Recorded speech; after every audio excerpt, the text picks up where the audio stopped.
Here we go. Hit it. It's Friday, November 20th, 2020, episode 106. I'm Patrick Ceresna. And I'm Kevin Muir. This week, we welcome to the show Francis Donald. Francis is the Global Chief Economist and Head of Macro Strategy at Manulife Investments. We have a terrific discussion on the ramifications of the recent Mnuchin treasury headlines, the impact of COVID on the economy, and what this means for your portfolio. In This Week in Trading History, we go back to the hyperinflation in Germany. For the WTF Clip, Larry Summers visits Dean Wormer. And we end with the segments No Stupid Questions and Skin in the Game. And folks, we might even drink some beers along the way. So stick around. We've got a great show. Lena, hop on. What beer are we drinking this week? So this week we are drinking Spendrup's Maristads Export Lager from Sweden. I totally butchered that pronunciation, but I tried. I know, they sounded good.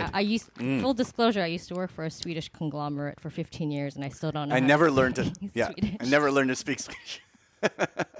Oh, well, you know what? It's a delicious beer. I've also Google translated their description of the beer. So it says, the characterful amber-colored beer has been appreciated by great personalities in all ages.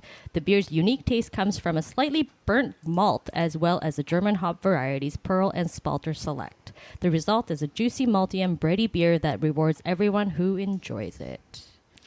I know this is going to be actually a little insulting, but I think it tastes like 50, like La Bête 50, which I love. There were some mixed reviews about this beer. I actually really like it. Yeah. Okay. I'm going to drink it. All right. So, Kev, give us some disclaimers, buddy. Nothing in this podcast should be viewed as investment advice. Listeners should consult an investment professional before making any decisions regarding topics mentioned in this show. Side effects of too much huddle may include VD, which is better known as VIX dysfunction, Mnuchin measles, and finally, the ugly, the terrible Tesla toenail ripper. Oh, I hate that one. All right. Let's get to the interview. It's our pleasure to welcome to the show Francis Donald. Francis is the Global Chief Economist and Head of Macro Strategy at Manulife Investment Management, and she's already have me in stitches laughing on the warm-up for the pre-game show here. So, Francis, thank you for coming on. I'm excited. Let's do this. It's going to be a lot of fun. So, let's just talk a little bit about you before we get into your views. Why don't you walk us through how you came about being the global head of macro strategy at Manulife?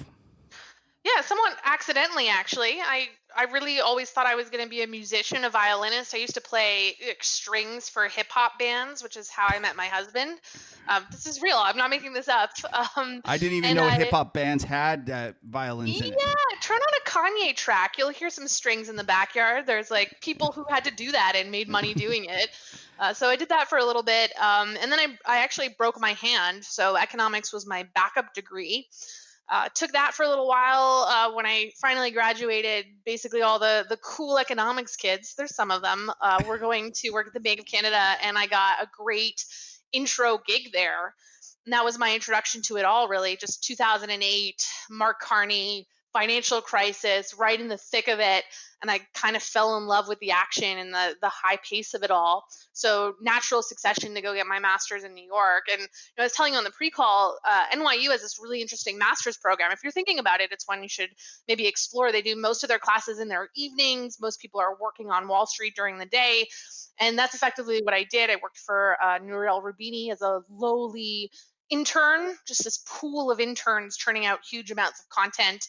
And that's sort of when I saw my first Bloomberg terminal, and it was love at first sight. And all I could see was the black screens and the indices and the markets breathing and heaving. And I just thought this is the place for me. So a series of roles, worked as a strategist back in Montreal, ended up on the fixed income desk at Scotia, and then found, my real love on the buy side, helping to manage portfolios, tactical, strategic. So I guess that's a long story, but it's been fun. I'm still in it. That sounds awesome. So, Francis, there's so much there to dig into. First of all, you talk about the cool kids at the Bank of Canada. I didn't realize there was any. What was it like being there during that kind of great financial crisis? Like, walk us through what you were doing, what your experiences there, or what surprised you about that job. So that was the beginning, right? You're in your early 20s, you've never had a job before, you find out you're actually supposed to show up before 10 a.m. and you have real responsibilities. So that in and of itself was complicated. But I had this one pivotal moment where it was probably in May or June. I had left my gym bag in the office, so I went back later that night to go pick it up. And this principal, this more senior person, ran down and said, "We need someone to amalgamate all the central banking actions of the last 24 to 48 hours." And at the time, like, I didn't know what QE was, although to be honest, most people still didn't know what QE was. And I had to put together this little table, and it was so minor, but it ended up in this document that went to Mark Carney. And I just thought, wow, this is the center of the action. And look how fast and exciting. And the world can change underneath you. And even if all you're doing is finding out, what the Reserve Bank of Australia did in the last 24 hours, you could be part of this shifting world. So I know that people think central banks are sleepy, but I've always thought that a lot of really interesting, exciting stuff is getting done there. And I know in my heart I will someday end up back either at the Bank of Canada or somewhere else doing central banking work. That's where it began for me. I think maybe when I'm 75 and in my wheelchair, they'll be rolling me down center block in the Bank of Canada. You're going to bookend your career with the Bank of Canada. So Yeah, from there, that's a great world, I think, if I could do that. that's right. So walk us through. You mentioned the New York NYU program. Why don't you tell us a little bit more about it and what it was like making that step from central banking to the more kind of private sector side? Yeah, well, when you do this master's in econ, it's like proofs and math, and I never really excelled at those things. Those were always really challenging for me. But I remember taking a class on regulation, which kind of completely transformed the way I think about economics, because it was really about incentives and how you manipulate incentives and how you sometimes distort incentives. So at the time, I remember being in New York. So you're living in Manhattan. And while I was in the degree, I had my parents were subsidizing my life. So I got to live in the West Village. Later, when I got a job, they said, "What are you doing?" And I had to move to the East Village, which was a different experience. So you're, during the day, we were all working somewhere, and then you'd go to classes in the evening and try to finish your proofs. And then somehow, I don't know how I was doing this, but I learned how to run marathons. And as I was telling you, I really do feel like I've failed the CFA more times than a lot of people have taken it. So I was busy failing the CFA repeatedly. And so just this really fast-paced way of life that there's no way I could keep up with now. That said, I have a toddler at home and I'm trying to do this job, and the energy it took to work full time, be in a master's full time, run marathons, and run for the CFA is probably equivalent to just having a job and a toddler right now. So I trained well for that. But really, it was sort of that fast-paced, exciting nature and multifaceted component of it that was really exciting. And when I go back for work to New York, I feel like a piece of my heart is there, and just knowing the streets and how to take the subway somewhere has made it easier for me to just run from appearing on CNBC down to seeing City and Tribeca, these types of things. I really enjoyed being abroad. I don't think it's necessary, but doing something that was out of my comfort zone made a big difference for me and prepared me for a lot of life's challenges. So after NYU, you were lucky enough to go work at Rubini Global Economics, right? Yeah, I mean, I say I worked there. I was like a lowly intern, and they had sort of these desks that expanded through this giant warehouse in West Village, and we were all Columbia or NYU masters sitting there. But this was my first time realizing that this economics info that you were using could actually translate into information that helped people make money in markets. I mean, this was a totally transformative idea for me, that you would use your idea of GDP could actually help you make money. And I was sitting, you'll never guess what my topic was. I was in charge of Central and Eastern European econ, which was the first time I realized that growth and inflation aren't always 2%, that you might have variance in that.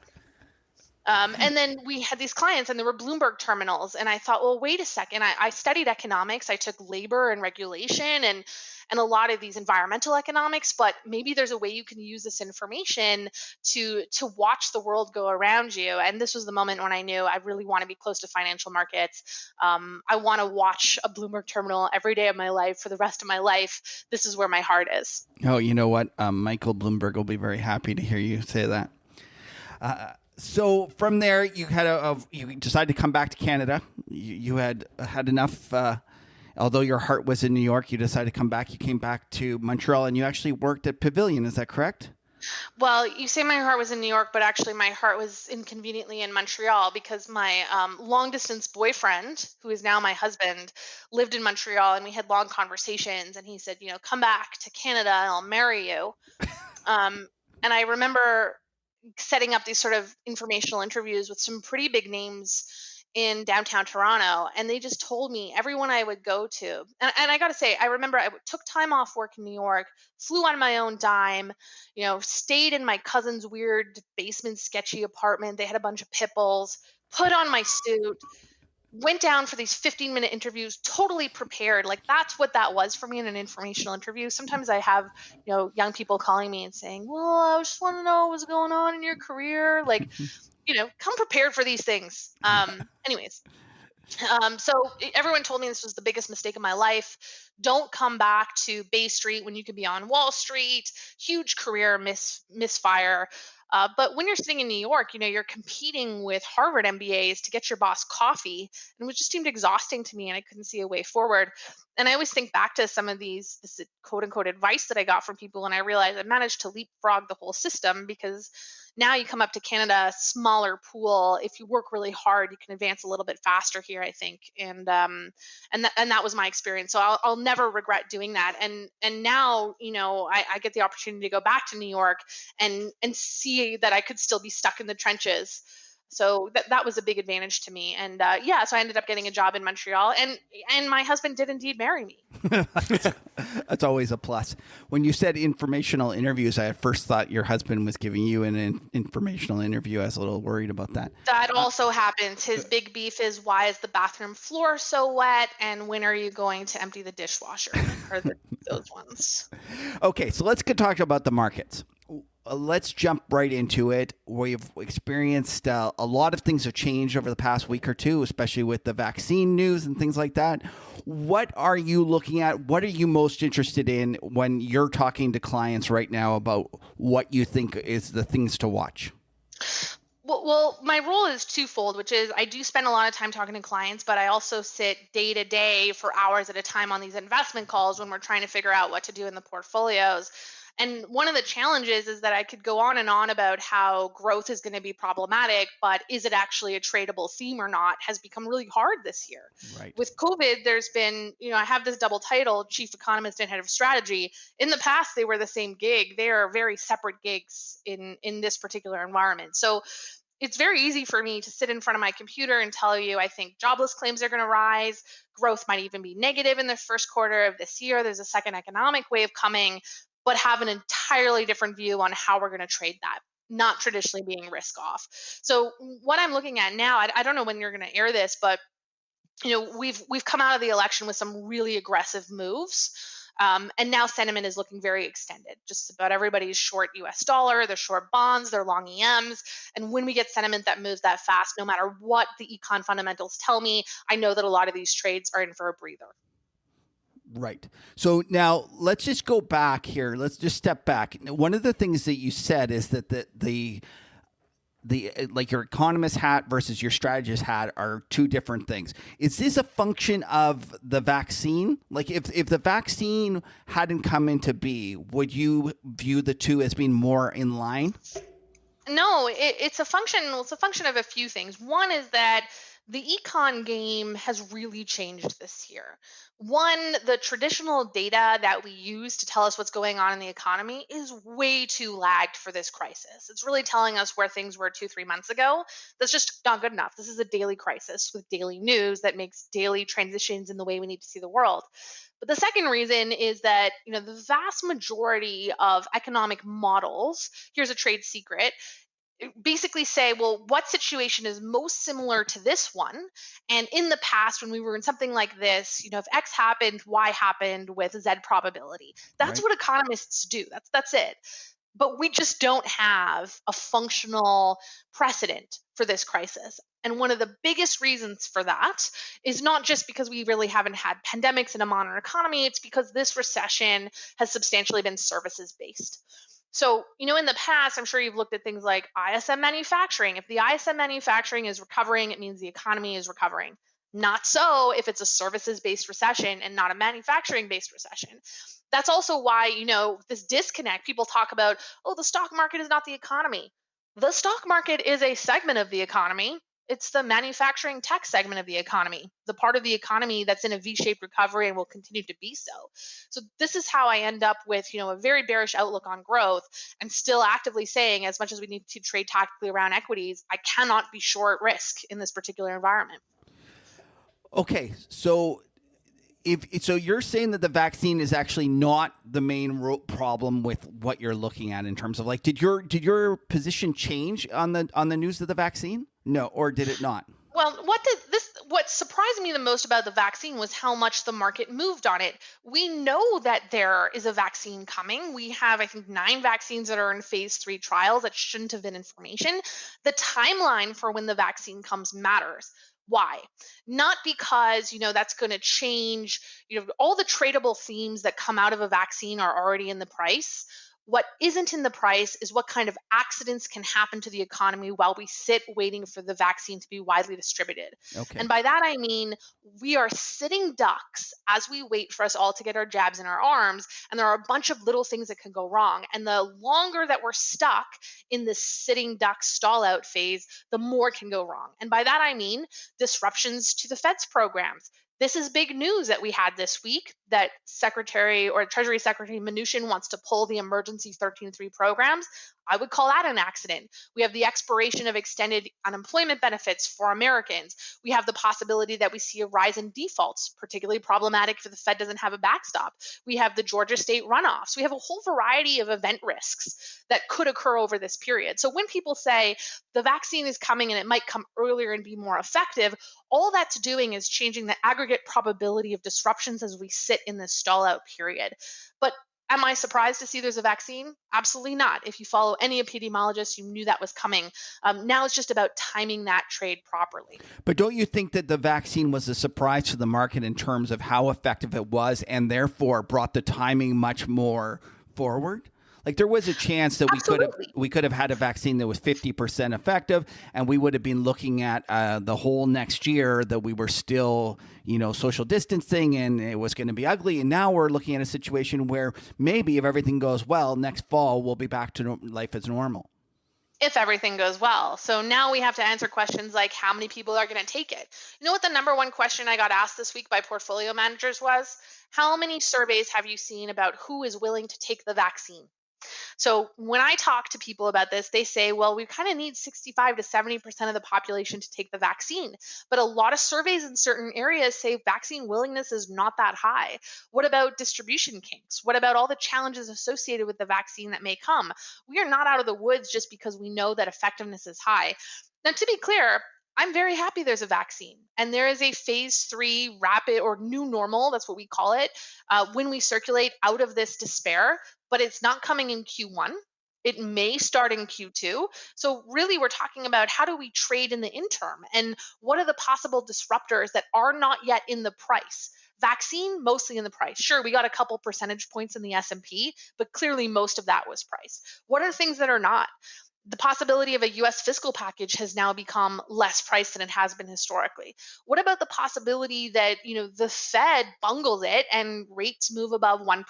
Is that something that's in the price for equities? These are some of the things that kind of keep me up at night more than does the vaccine really come in June or August or September?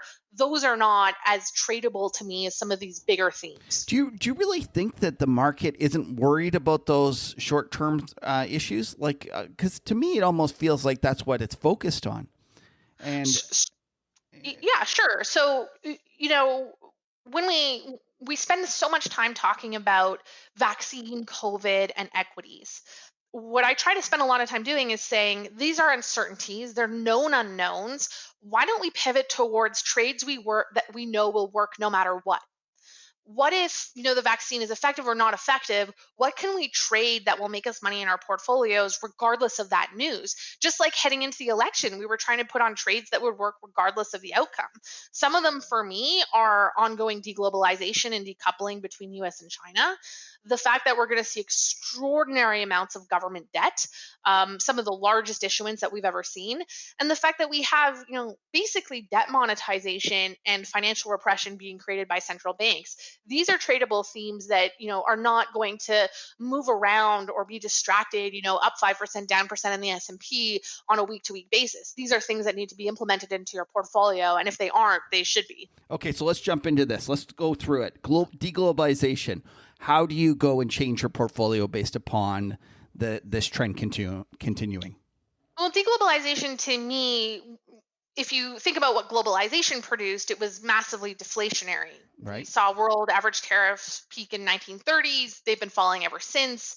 It, suppressed prices in a way that made central banks throw up their hands and go, why can't we make inflation at 2% anymore? Well, because you have globalization occurring, massively. It also, created this global supply chains and this, network of trade occurring everywhere. To me, what I see when I talk about deglobalization is not really the political side of it, but one, we're likely to see regional trading blocks, which I think will disproportionately support Asia. Okay. But two, it's inflationary.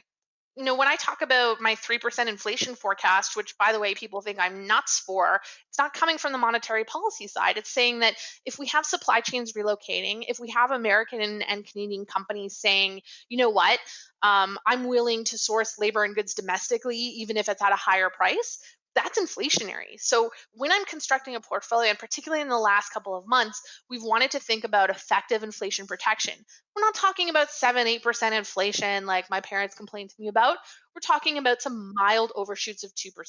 Not enough to get the Fed worried, but enough that you may want to consider how you protect against some mild inflation in the portfolio. And again, that's going to ebb and flow. We're going to have moments when you can get those inflation protection trades on sale. But if I look out over the next 5 years, those are trades that I want to be paying attention to when we talk about deglobalization. So are those things like buying tips, and what other ideas along that line? Yeah, sure, they could be. I like things like gold and Bitcoin as a part of the portfolio against inflation protection. Again, you want to be careful about not being overly exposed when the trade is very extended. These are areas that you want to be in, but also think more broadly and particularly think to inflation protection that might give you some yield. So asset classes that I really like that we put in our asset allocation portfolios include things like infrastructure funds and REITs, and even thinking outside the box in your fixed income space. Municipal bonds are really interesting. Finding places that maybe have a lower beta to the S&P that provide you with that yield and maybe give you a little bit of inflation protection on the side. That's the game in portfolio construction from my point of view. So, Francis, you went down the road, and I have to ask you about it. Bitcoin? Listen, I'm not okay. I can't believe you're already laughing at me. We've known each other for 20 minutes. So I would be careful about dismissing some of these new growing concerns about the monetary system. I don't even know a ton about Bitcoin. I threw it in there because I know that it's a natural reaction to debt monetization and how aggressive central banks have been. So what do I mean by that? If you think about the Bank of Canada has bought 80% of all government bond issuance since March. So the Canadian government wants to spend, 80% of it has been effectively financed by the Bank of Canada. The Bank of Canada will probably own 50 to 60% of the entire outstanding Government of Canada bond market by the end of next year. The Fed is probably going to be closer to 20 to 30%. We are now in an environment where our central banks and our government spending have become intricately tied. That is the biggest game-changing development of COVID, and it happened right underneath us in a 2 to 3 month period. And it's going to be extraordinarily difficult to reverse, and it's going to take a long time to reverse. People are going to talk a lot more about MMT. I think my pinned tweet on Twitter is, whether you believe it or not, read about modern monetary theory because people are going to be talking about it. And if you want to push back against it, understand the underlying arguments and why some credible people talk about it with such passion. So my game is not to tell you MMT is for real or you should do that. My game is to tell you how to make money off of it. And in my world, debt monetization, central banks, MMT, and the associated trades that go with it are things that we should be paying attention for and learning about. So, Francis, we've only known for half an hour, 20 minutes, and I have been preaching. You're preaching to the choir with that one, because I've been all over MMT for the past few years with that exact same message. And I've always argued, I said, it doesn't matter whether you like it, doesn't matter whether you think it's immoral, it's coming. So therefore you can put your head in the sand and ignore it, but it's going to be affecting your portfolio. But let's just go back to this. And are you actually worried, like you kind of implied, that one of the reasons that you should look at Bitcoin is because the central banks are printing, or let's just say facilitating the government's spending so aggressively. Are you actually concerned about a monetary or inflationary mistake? Like you mentioned that you only think that we're going to get 2 to 3% overshoots of inflation, but at the same time, that's probably not the environment that people that are buying Bitcoin or gold are envisioning. No, and I've heard credible people say it's binary, right? Like either we get to 5% inflation or zero. But one of the things I've learned in the past few years is you don't have to believe in the binary outcome. In order to really understand where the markets has to go, you have to get a sense of which way the probabilities are going to sway. So I expect that we're going to see some sizable inflation pressures until about April of this year. And over that period, this is a market that's going to have to go from pricing in like a low probability of inflation above 3% to a higher one. So it doesn't take actually achieving that print. It takes riding the waves of the market-based probabilities of these events, just like in an election. Did the market really have to believe that Trump was going to win the election in order to increase his odds? No, the market responded to the higher probability of Trump possibly getting it. And that's what we have to do in this environment, is recognize that the probability of an overshoot to inflation is rising, even if I don't have one formally baked into my base case. But why do you think it's only till April? Like, why don't you think it can continue? Because I actually look at it and say, I agree with you completely when you say that COVID changed the game. It altered the way we looked at finances. We no longer have deficit hawks. We no longer have this aversion to spending.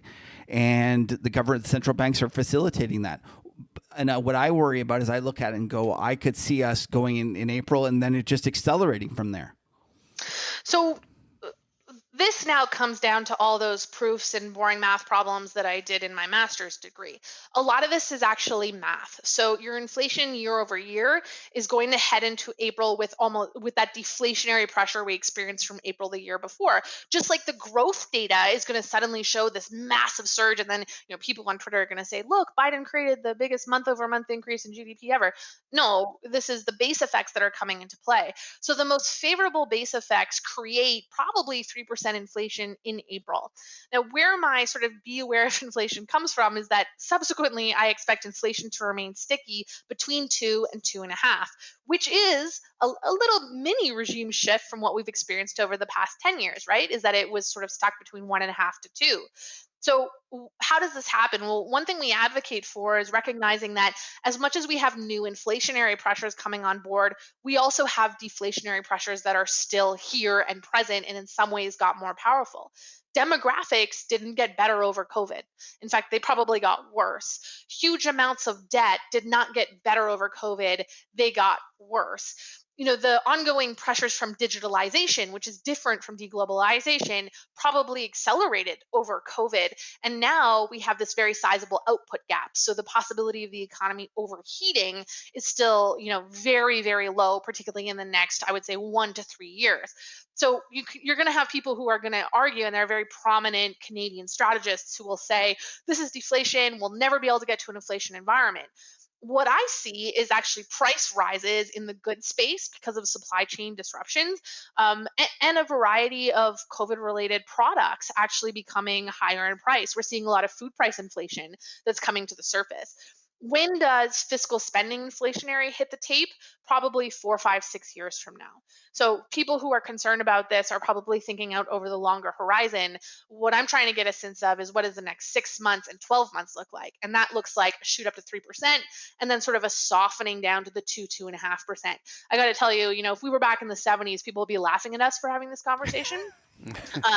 But in this day and age, when we're trying to scrape basis points off of the yields, the difference between 1.5% and a 2.5% inflation forecast actually is material. So I'll take the over on that call, though. But I do like it. You are higher than most, and I kind of smirked to myself when you talked about the other famous Canadian strategists that are calling for deflation. Listen, let's get to There's only really two of them, so yeah. So let's get to the next point here that you had, which was you talked about three different things that you could take advantage of for your portfolio. And the next one was the issuance of debt. And walk us through, you mentioned the fact that there is being a huge amount of debts. Are you talking about the private sector or the government sector? And therefore, what are the kind of implications to one's portfolio? So the government sector, in my view, is going to blow out to some of the largest deficits and highest debt to GDP ratios that we've seen. The U.S. is already there, right? I have charts going back to the 1800s. We've never seen debt to GDP this high before. There's some, funny looking charts circulating on Canada. Canada did have the largest year-over-year change in fiscal spending. It is still looking very strong relative to its peers.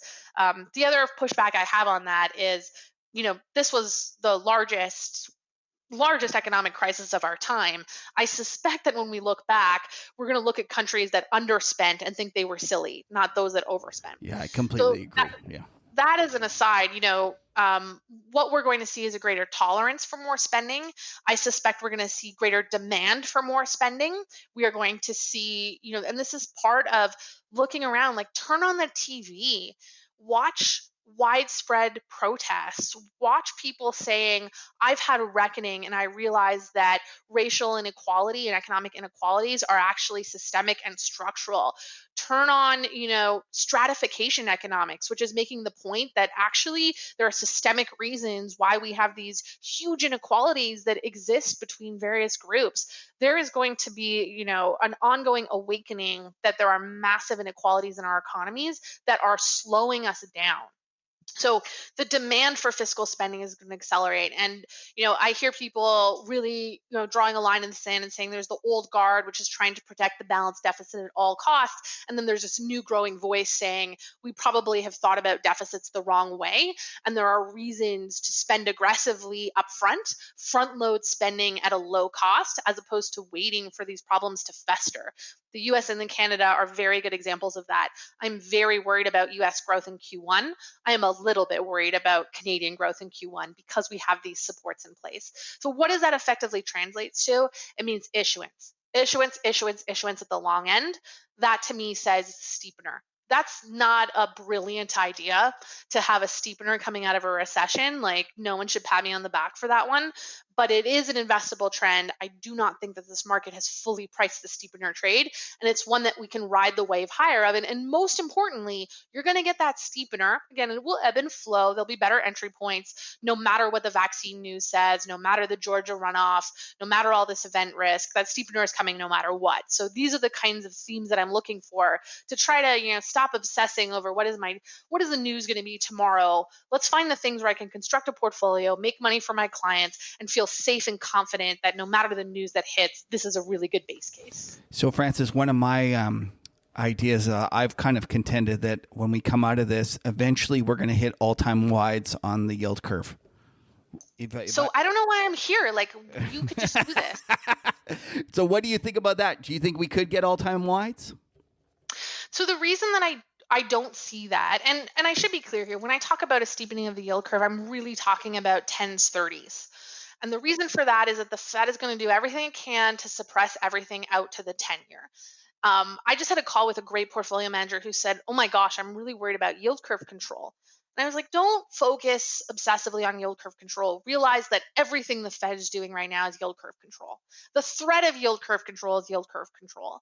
Massive amounts of QE already in existence. The fact that the Fed switches its balance sheet around every week and we don't really talk about it. It's all controlling the curve. It's just not as explicit as we might have seen. Like, I have a chart of the 10-year up right now. If I fell into a coma in the beginning of February and I woke up now and I looked at a chart of the 10-year, I would say the Fed must have engaged in yield curve control, kind of like Japan did, just Right. by looking at the chart. So when I talk about, the steepener, I'm talking about the really long end. And you might even prefer to just be short the 30-year. The problem is if you talk to, a rates trader and you tell them, I think the 30-year is really going to just blow out from here. What they'll tell you is, or what they've said to me is like, look, Francis, I can't get anything out to the 10-year, so I have no choice. I have to allocate a certain amount into governments, so I have no choice but to go in the 30-year. So suppression of everything out to the 10-year is going to distort the market's natural reaction to the long end as well. The whole curve is totally financially repressed. I did think it was interesting, this week, Vice Chair Clarida was asked, hey, how did you feel when the 10-year went to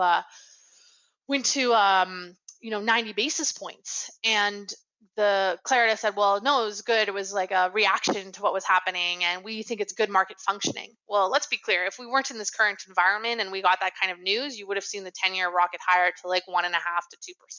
So they're allowing some manipulation. They're not allowing, full reaction of the yield curve to underlying fundamentals. It actually surprises me how everyone's freaking out about 10 or 20 basis points in change in the 10-year. Like step back and look at a long-term chart and you just realize that this is all noise. And I completely agree with your point that, I joke and say if you actually pulled up a yield chart of a 10-year, you would think the patient, if that was their cardiogram, you would think the patient's dead. Yeah, so we're not only in agreement on our market views, we have similar metaphors. Okay, so the third thing you mentioned was financial repression, and you just kind of briefly mentioned it there. How does an investor take advantage of that or position properly for that? Sorry, I missed the part of that. So how does the I don't know why. I just saw a massive Bloomberg headline and I got distracted. I So what was the master? The headline is the Fed will return unused money to Treasury as asked. I spent the whole day looking at these 13.3 programs, and I'm really surprised by this headline and very concerned that the Fed's emergency liquidity facilities are going to end, and this might be pretty disruptive to the credit market. Okay, so let's talk about that. So it's all right, no problem. Let's actually, because I think you've already talked about financial repression. So let's talk about this. So the Mnuchin's gone and done this. First of all, why don't you speculate as to why? Is it completely scorched earth kind of policy? So he will say these policies have not been used. And if you look at little charts of, we have a microcosm amount of the money that was initially put aside for corporate credit facilities, municipal liquidity facilities, mainstream lending programs. So it seems like, what's the big deal? He's also made the point, volatility is much lower in the bond market. Bond issuance volumes are now, I think he said, the equal or exceed pre-COVID levels. Why do you need these things? And yet it's a bit odd because these programs are intricate parts of the Fed put. They exist as safety nets, not to be actively used, but they're in case, and they've provided a tremendous amount of confidence to the market. And there's a lot of people out in the last 24 hours trying to quantify how much that is. It seems like what's happening here is actually political in the sense that if they can get the money back from these programs and bring them back into the government, then it'll actually be Biden will have to rely on the Senate in order to use those funds in different ways in the future. So this is essentially, I think this is in part about, control over some of this cash. But I don't know. I don't follow politics in the same way. I'm not a political analyst. Okay. What I do know is that this has the potential as a low probability but high impact possibility of being a credit event between now and year end. It has the possibility of tightening financial conditions. It may also mean that the Fed has to proactively respond by easing at this December meeting in order to say, you took away some of my tools. We're going to put some more into play just in case to provide that additional safety net. So what would that easing look like, given that, they're basically tied in terms of their rates? Would that just mean more QE that they're actually guiding to? But as you say, they already have the ability to expand the balance sheet whenever they want. So they can add to QE. They can, change the duration within their QE, try to flatten that. They can They can strengthen forward guidance. They can, just mention yield curve control on the side. They can talk about how if these programs are restarted, how they might be improved. They can focus more on the muni market, on SME lendings. There's a variety of things they can do. They just have to make sure that they are, holding ground for the 6 weeks in between or until we wait for January 20th to come back online. That probably means that they have to be vocal. It's amazing. I made my career responding to central banking commentary and becoming, someone who talked about central banks. I have barely talked about central banks since March 23rd of this year because they basically put in this fail safe, this safety net, and everything became about what fiscal was doing. Now we're in a situation where fiscal is on hold in the US and the market is going to become increasingly driven by Fed responses. The problem is, and this is why I have PMs calling me on a Friday afternoon about yield curve control, they don't have a lot of tools left. So there's going to be a lot more focus on what they can do. I think it's going to push them into a corner where they have to respond. Okay, and so one of the things that if you're worried about a risk-off event between now and the January 20th handoff, does that mean that you're also worried about a US dollar squeeze? So I do think the U.S. dollar strengthens a little bit into year end. Some of it is seasonality, some of it is existing positioning, some of it is an evidence of shortage of U.S. dollars out there. Some of it is that we just have trade coming back online, and trade is priced in USDs. So that's a little bit of unwinding. That's more my strategist hat. That's more me relying on the technical analysis from my team than it is a bold macro call. But that is something that we have to watch. And if I was trying to get a sense of whether the market really had changed their view on the outlook, I would be watching USD. I'd also, probably be flattening out my credit risk. I would be looking for bull flatteners in rates. I'd be sort of watching that high yield exposure, watching those small caps versus large cap exposure. These are some things I would be monitoring. And that said, when I put together a bull bear list into year end, I still have a sizable list of reasons to be bullish. Seasonality, financial conditions are really loose. There's buyback activity coming back online. There's a lot of institutional cash flowing into the market. So do you want to be, outright short? Probably not. You just want to be a little bit more cautious and making some incremental adjustments if you're tactically trading. If you have longer than a 3-month outlook, then you should be approaching this very differently, which is to remember there's going to be noise, there's going to be headlines. Focus on the themes that matter no matter what. So with a longer than 3-month outlook, are you actually bearish US dollars? Yeah, so we do have a longer term depreciation in USD. I just have about 5% decline, and that's part of the widening out of the deficits. It's part of trade. It's part of sort of an unwinding of the COVID trade over time. I do sometimes get worried because it's hard for me to believe we see a material depreciation in USD. It is still every commodities, trade, reserve currencies, these are all really USD heavy. This is, the premise of MMT, right? That everyone will always want US dollars. It's why it works more in the US than it does in Canada. But there is some room here for a little bit of a depreciation. Yep. One of the things I've been looking at lately is how, when you do see those structural turns in USD, though, they tend to be very front loaded. So, in my 5-year forecast, I think of a 5 to 7% depreciation. It could happen in a single year and then just stabilize there. That's not totally out of the realm of possibilities. So you mentioned MMT. You are a PhD in economist. So let's talk. No, just masters. Oh, just masters. I'm sorry. Yeah. So I'm very curious. You must have read it all. Listened to it. What are your thoughts about? Are there parts of it that are right? Are there parts that are wrong? I'd love to hear your impressions.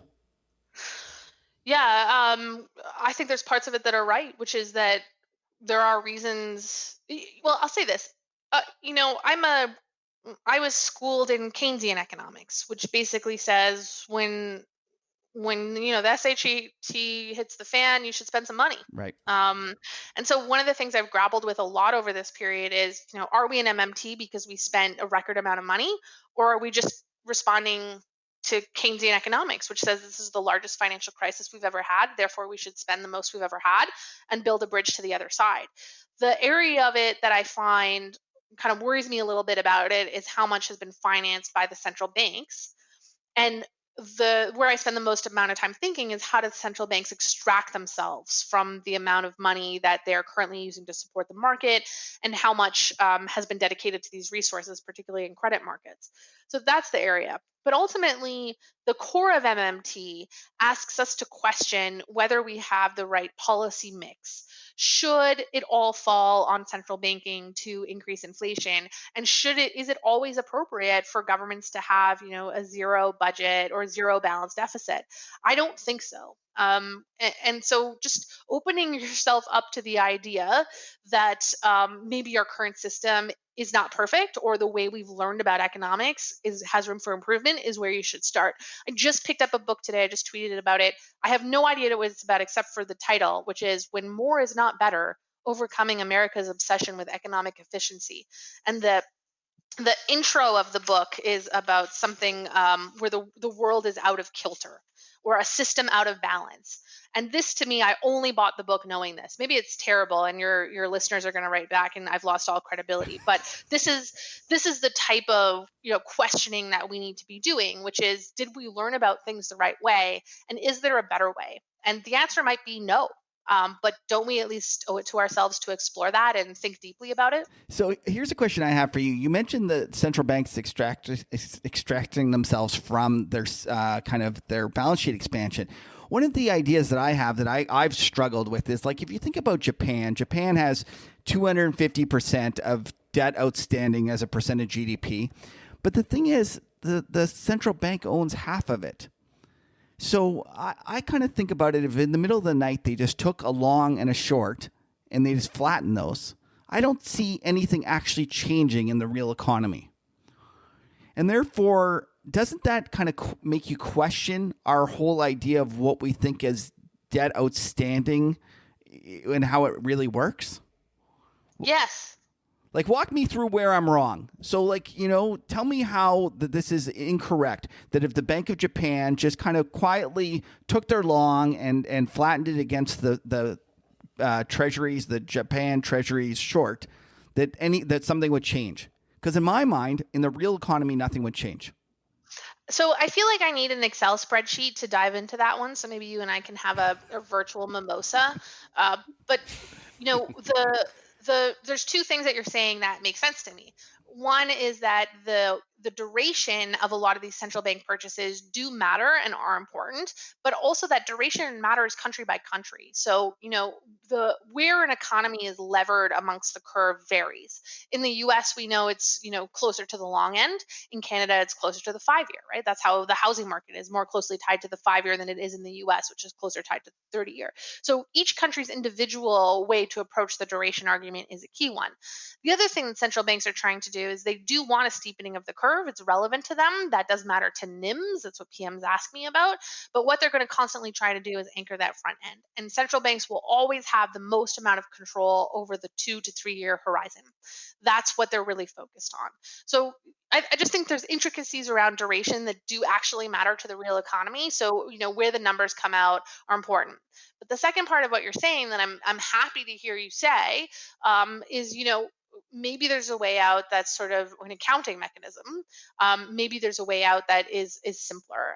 I still think that we have a major banking system that is leveraged to each individual central bank. We still have central banks that are incredibly active in a variety of different credit markets, particularly so more now. I think it's more complicated than sort of an accounting shift within the balance portfolio. Yeah, but no, maybe something that we need to question. Listen, I don't disagree with you that it's not as simple as I'm making it out. I like to try to make it simple to try to understand what the ramifications are. But it's so convincing the way you put it that I was sort of trying to write this down on my notepad. Like, well, wait a second. The way he says it sounds so confidently. I need to ask what a NIM is. Oh, a net interest margin. Okay, sorry. I'm not. It sounded like some sort of cartoon character or something, but I was a little confused there for a second.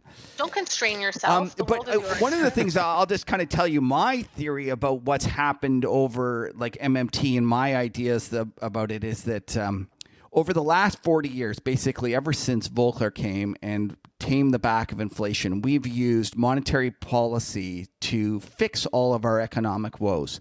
So we have a slowdown. What do? We lower rates. And by lowering rates, what we're really doing is trying to change private sector's behavior And what's happened is we've encouraged them to borrow more and more.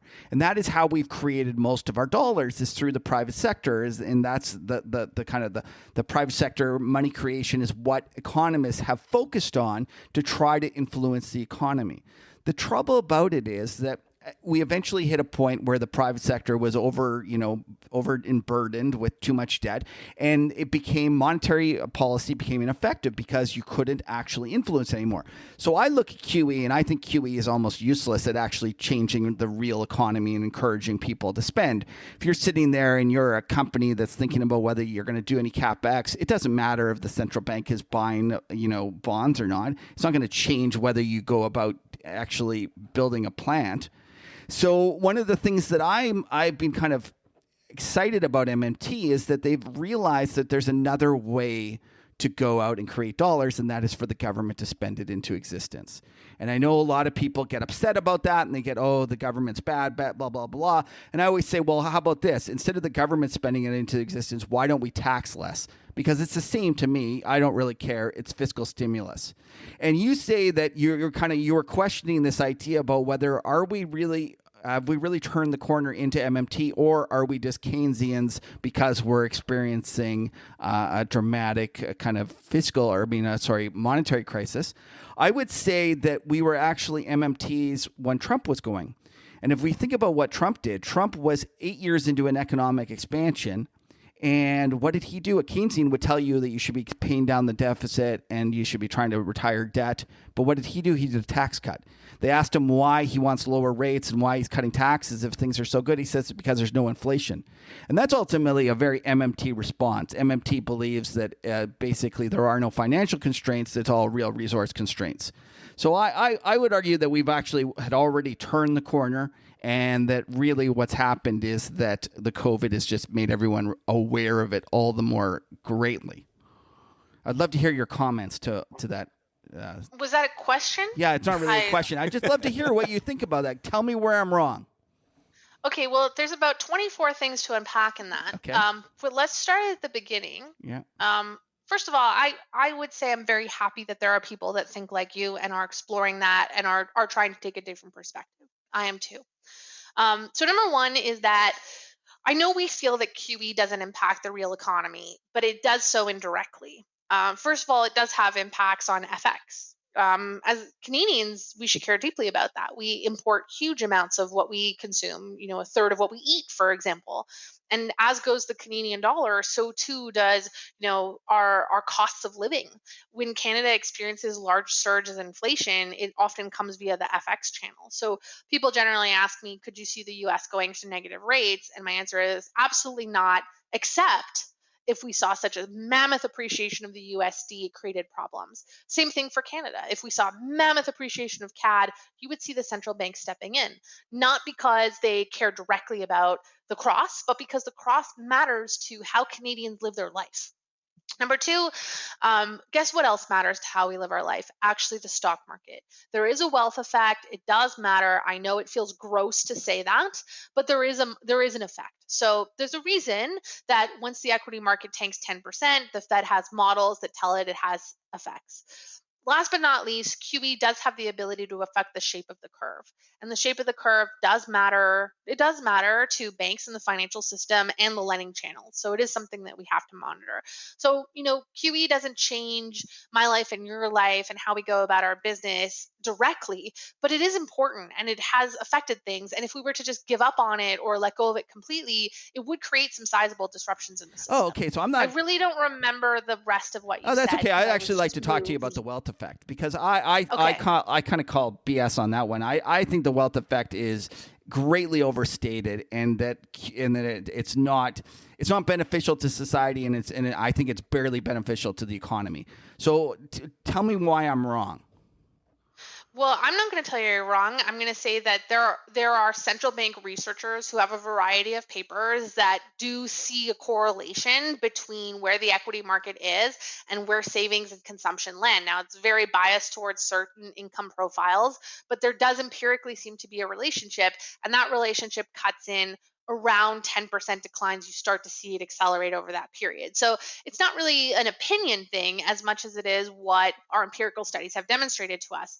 Now, I realize that my response to you saying, well, look at the studies is not very helpful. And actually, I don't have the study in front of me right now. But that is what the wealth of knowledge would suggest to us. No, but Does that mean that they're true? No. But maybe we should push back against But them. are you just saying, though, I would agree that it's almost in reverse. When the stock market goes down, that it causes people to stop spending. But on the same time, there reaches a point where it's going up, and that there's no positive benefit. There's only a negative benefit, was what I would probably, my kind of gut reaction would be. Well, we also see a strong relationship between large upward moves in the stock market and consumer confidence, which can bleed through into other areas as well. So sometimes it isn't just, you have more dollars, you sold your Tesla stock when it surged, or Bitcoin went above 17,000. Now you're so excited that you've sold it all and bought a car. But it does appear to have a play on sentiment. So, this has been one of the most challenging things about COVID is we've been trying to get a sense about how people feel. It's the only time in my life when I've called my mother, who's a psychologist, to ask her professional opinion about things because I'm trying to get a sense of how people feel. And that's not something economists are good at. It's not something that we can model really well. But when we look at studies, like the IMF is out with a study that shows that half of the drop in mobility came from formal lockdowns and half came from people being afraid. Yeah. When the stock market rises, people feel better and they spend more. So I'm not disagreeing with you there, and I'm not suggesting that we should just give up on QE and that it's like I'm not one of these zero hedge kind of end of the world guys that thinks this is all bad and it's all terrible. Having said that, I look at the response that governments made, and let's just take the Great Financial Crisis. Great Financial Crisis came, and what happened was the government went into a pro-cyclical cutting of spending, even though there was the occasional cash for clunkers. On the whole, the government kind of withdrew. And they went in and it forced the monetary side to go out and do quantitative easing. And it caused Ben Bernanke was out there buying the 30-year. And I thought, it made no intuitive sense to me that the government was buying the 30-year when everyone else wanted the 30-year. And why there was this rush for safety. To me, it makes more sense to actually the government to be issuing the 30-year for them to say, look, the market wants the safety of this asset. We're going to take this. We're going to sell them the 30-year, and we're going to spend it. We're going to invest it because you know what? 30-year at 1%, we can beat 1%. We're going to put fiber to everyone's homes. We're going to fix we're going to fix all the bridges and tunnels and things of that nature. So this is kind of my pushback is that we've always assumed and we've kind of taken this monetary route when we should really be thinking about almost reversing it and be issuing bonds in this point instead of buying them. Okay, so how do we trade that? How do we take that idea? Let's say they go in that direction. How do I implement that? Well, I would say that we're already going down that road. And I take very much the same kind of viewpoint as you, that you don't want to own bonds, you want to be in the steepener, and that there's going to be inflation. I think that you're bang on with all your analysis that something changed in COVID. There was a change in attitude. I just think that it's going to go much farther than you think. I think that this is going to end up enveloping and changing the way we think about governments. And I guess what I would look for is signs that I'm wrong is a return of deficit hawks, a return of people worrying about balancing the budgets. But I look around and I don't see any signs of that. So what I would say is we have the same trade, but the magnitude we might size it differently if you or me, or you see it extending farther. So in my job, I can't go all in right away. I have to sort of incrementally add. So we're probably not so far apart from each other, except that I want to dip my toes into this, see how things develop, do a risk weighting as we approach this new trend and add as appropriate. And that's why, when I talk about seeing, a 3% rise in CPI and then it falling back down, these to me in my head, I'm mapping ahead. Where are my entry points if I want to keep adding to this trade over time? So, I don't disagree with you. This is why I buy all these books and read them on the weekend and ask people and I ask our government and I ask leaders to think differently about fiscal deficits. But I can't go all in right now. I have to kind of be measured about how we approach that. And my experience tells me that if you're sort of measured and balanced and you speak to both views, people start listening to what MMT is. So, I probably shouldn't say things like Bitcoin on podcasts. I should probably say, let's talk about central banks and how active they are in QE to kind of spoon feed this. But if we're really going to convince people that this is a game-changing paradigm shift, we have to be, feeding a fawn in the forest, because this is really disruptive to the way that people think about the system, to those who have been working in economics for 40 years. And let's put it another way.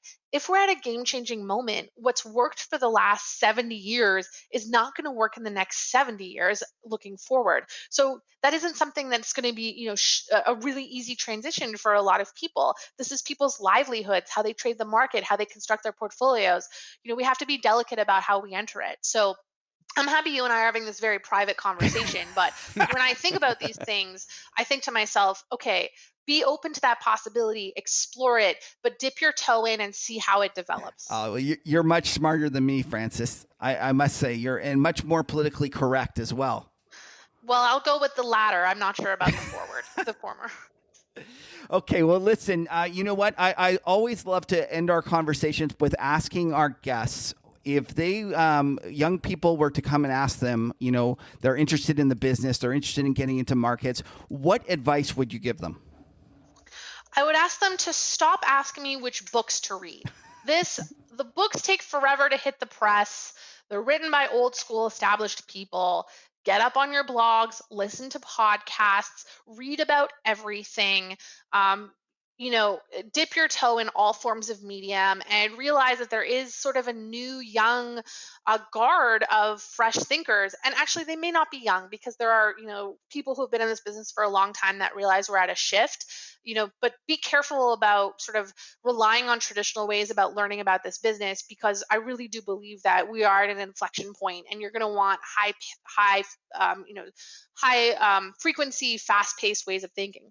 At the same time, there is huge value in being multidisciplinary. And if you want to know about markets, read your history, read about China, read your psychology books. Those are the people who make the best traders. I've also noticed that people who have musical backgrounds make very good traders. So I'll just throw that out there. So you can't, we got to ask you before you leave, what is your favorite musician, and what do you listen to? Oh, what do I listen to? Adele, Rihanna. I like the old Britney content. All the good ones. Ariana Grande. Whenever I walk on stage, I make them play Cardi B. That's true story. That's really important to me. You know what? At the end of the day, I'm just like a 34-year-old millennial who's like trying to get my laundry done. I'm just like reading about this stuff on the side. We don't always have to have these like intellectual superiorities and PhDs and like 40 years in the business to be able to think critically about what our world looks like. You can be your whole self and a differentiated person and still be able to make a major contribution to this field. And at the end of the day, get the trade right and make some money. Everybody can do that. Francis, it's been a pleasure having you on, and thank you for putting up with my diatribe about MMT. Oh, it's been a pleasure. I hope you have me back on the other side, and we'll see which one of us was right. Thanks again. Patrick, time for talking charts. All right. Well, listen, this is the cool part. We've had a lot of pushback for the fact that we removed the top 3 things to watch. Yeah, I know. Listen, it was my call. Blame me. I was the one who wanted it gone, and not just because it was a lot of work. But mostly because it was a lot of work. But the point is that what we decided to do is the perfect compromise. Is we're going to jam talking charts, the top 3 things into the talking charts, and talk about the charts of the top 3 things. So let's do it. So let's start off first talking about the one thing that everyone gets mad at us if we don't talk about, and that's Bitcoin. And obviously, Francis shared with us there was a conversation we already had, but what a rip. This thing is going nuts.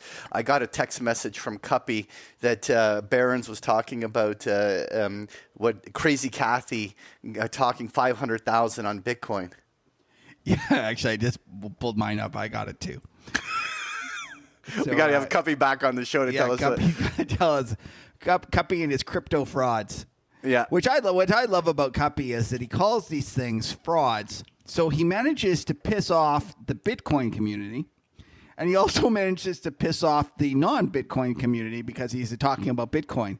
So literally, he just pisses everybody off, which is part of the reason we love Cuppy.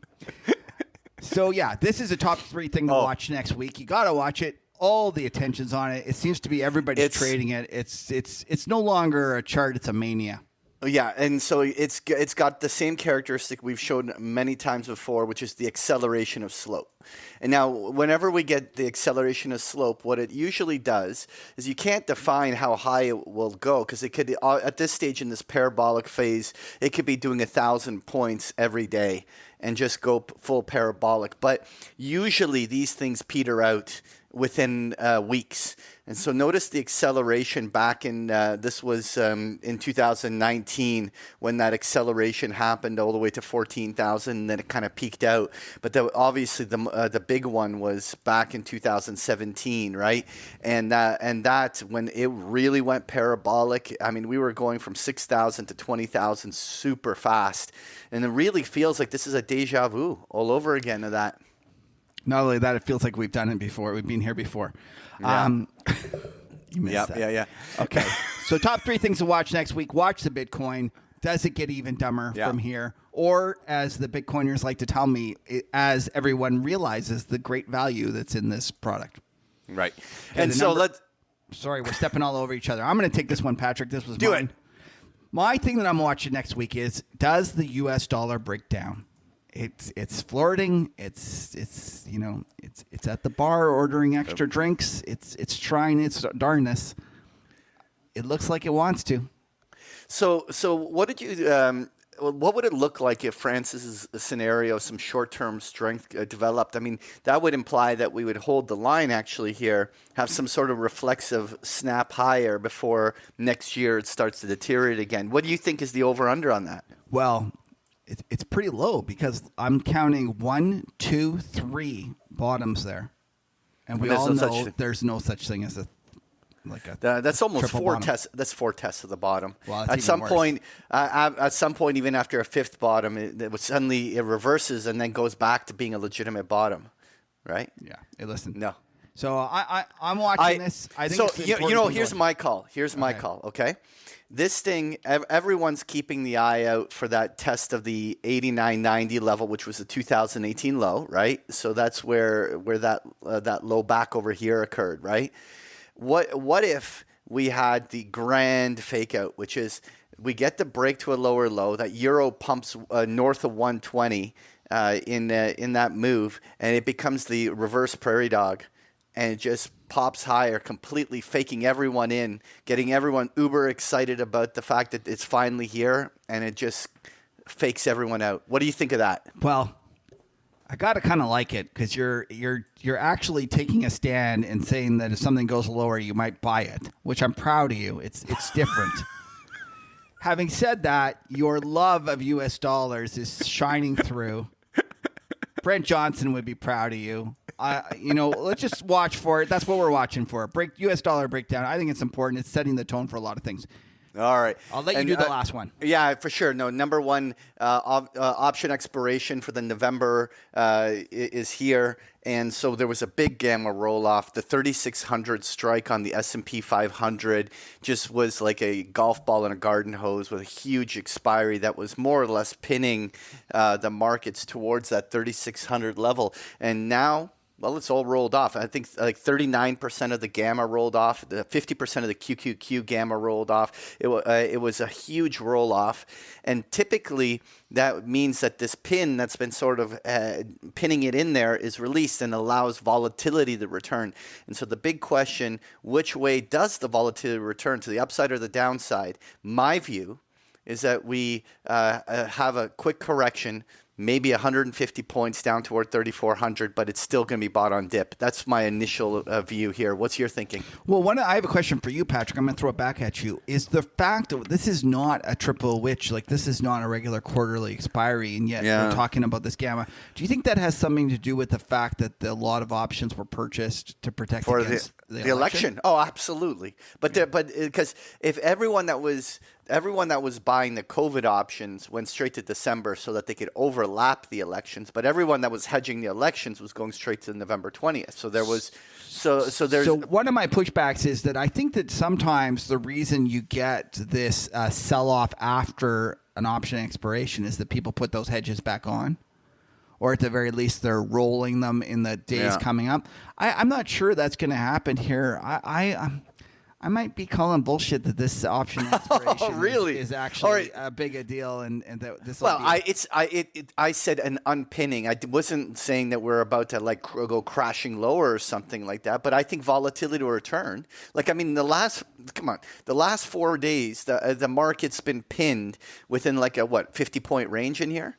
Like, the market's been doing nothing, right? So like, there's lots of room for more volatility than that.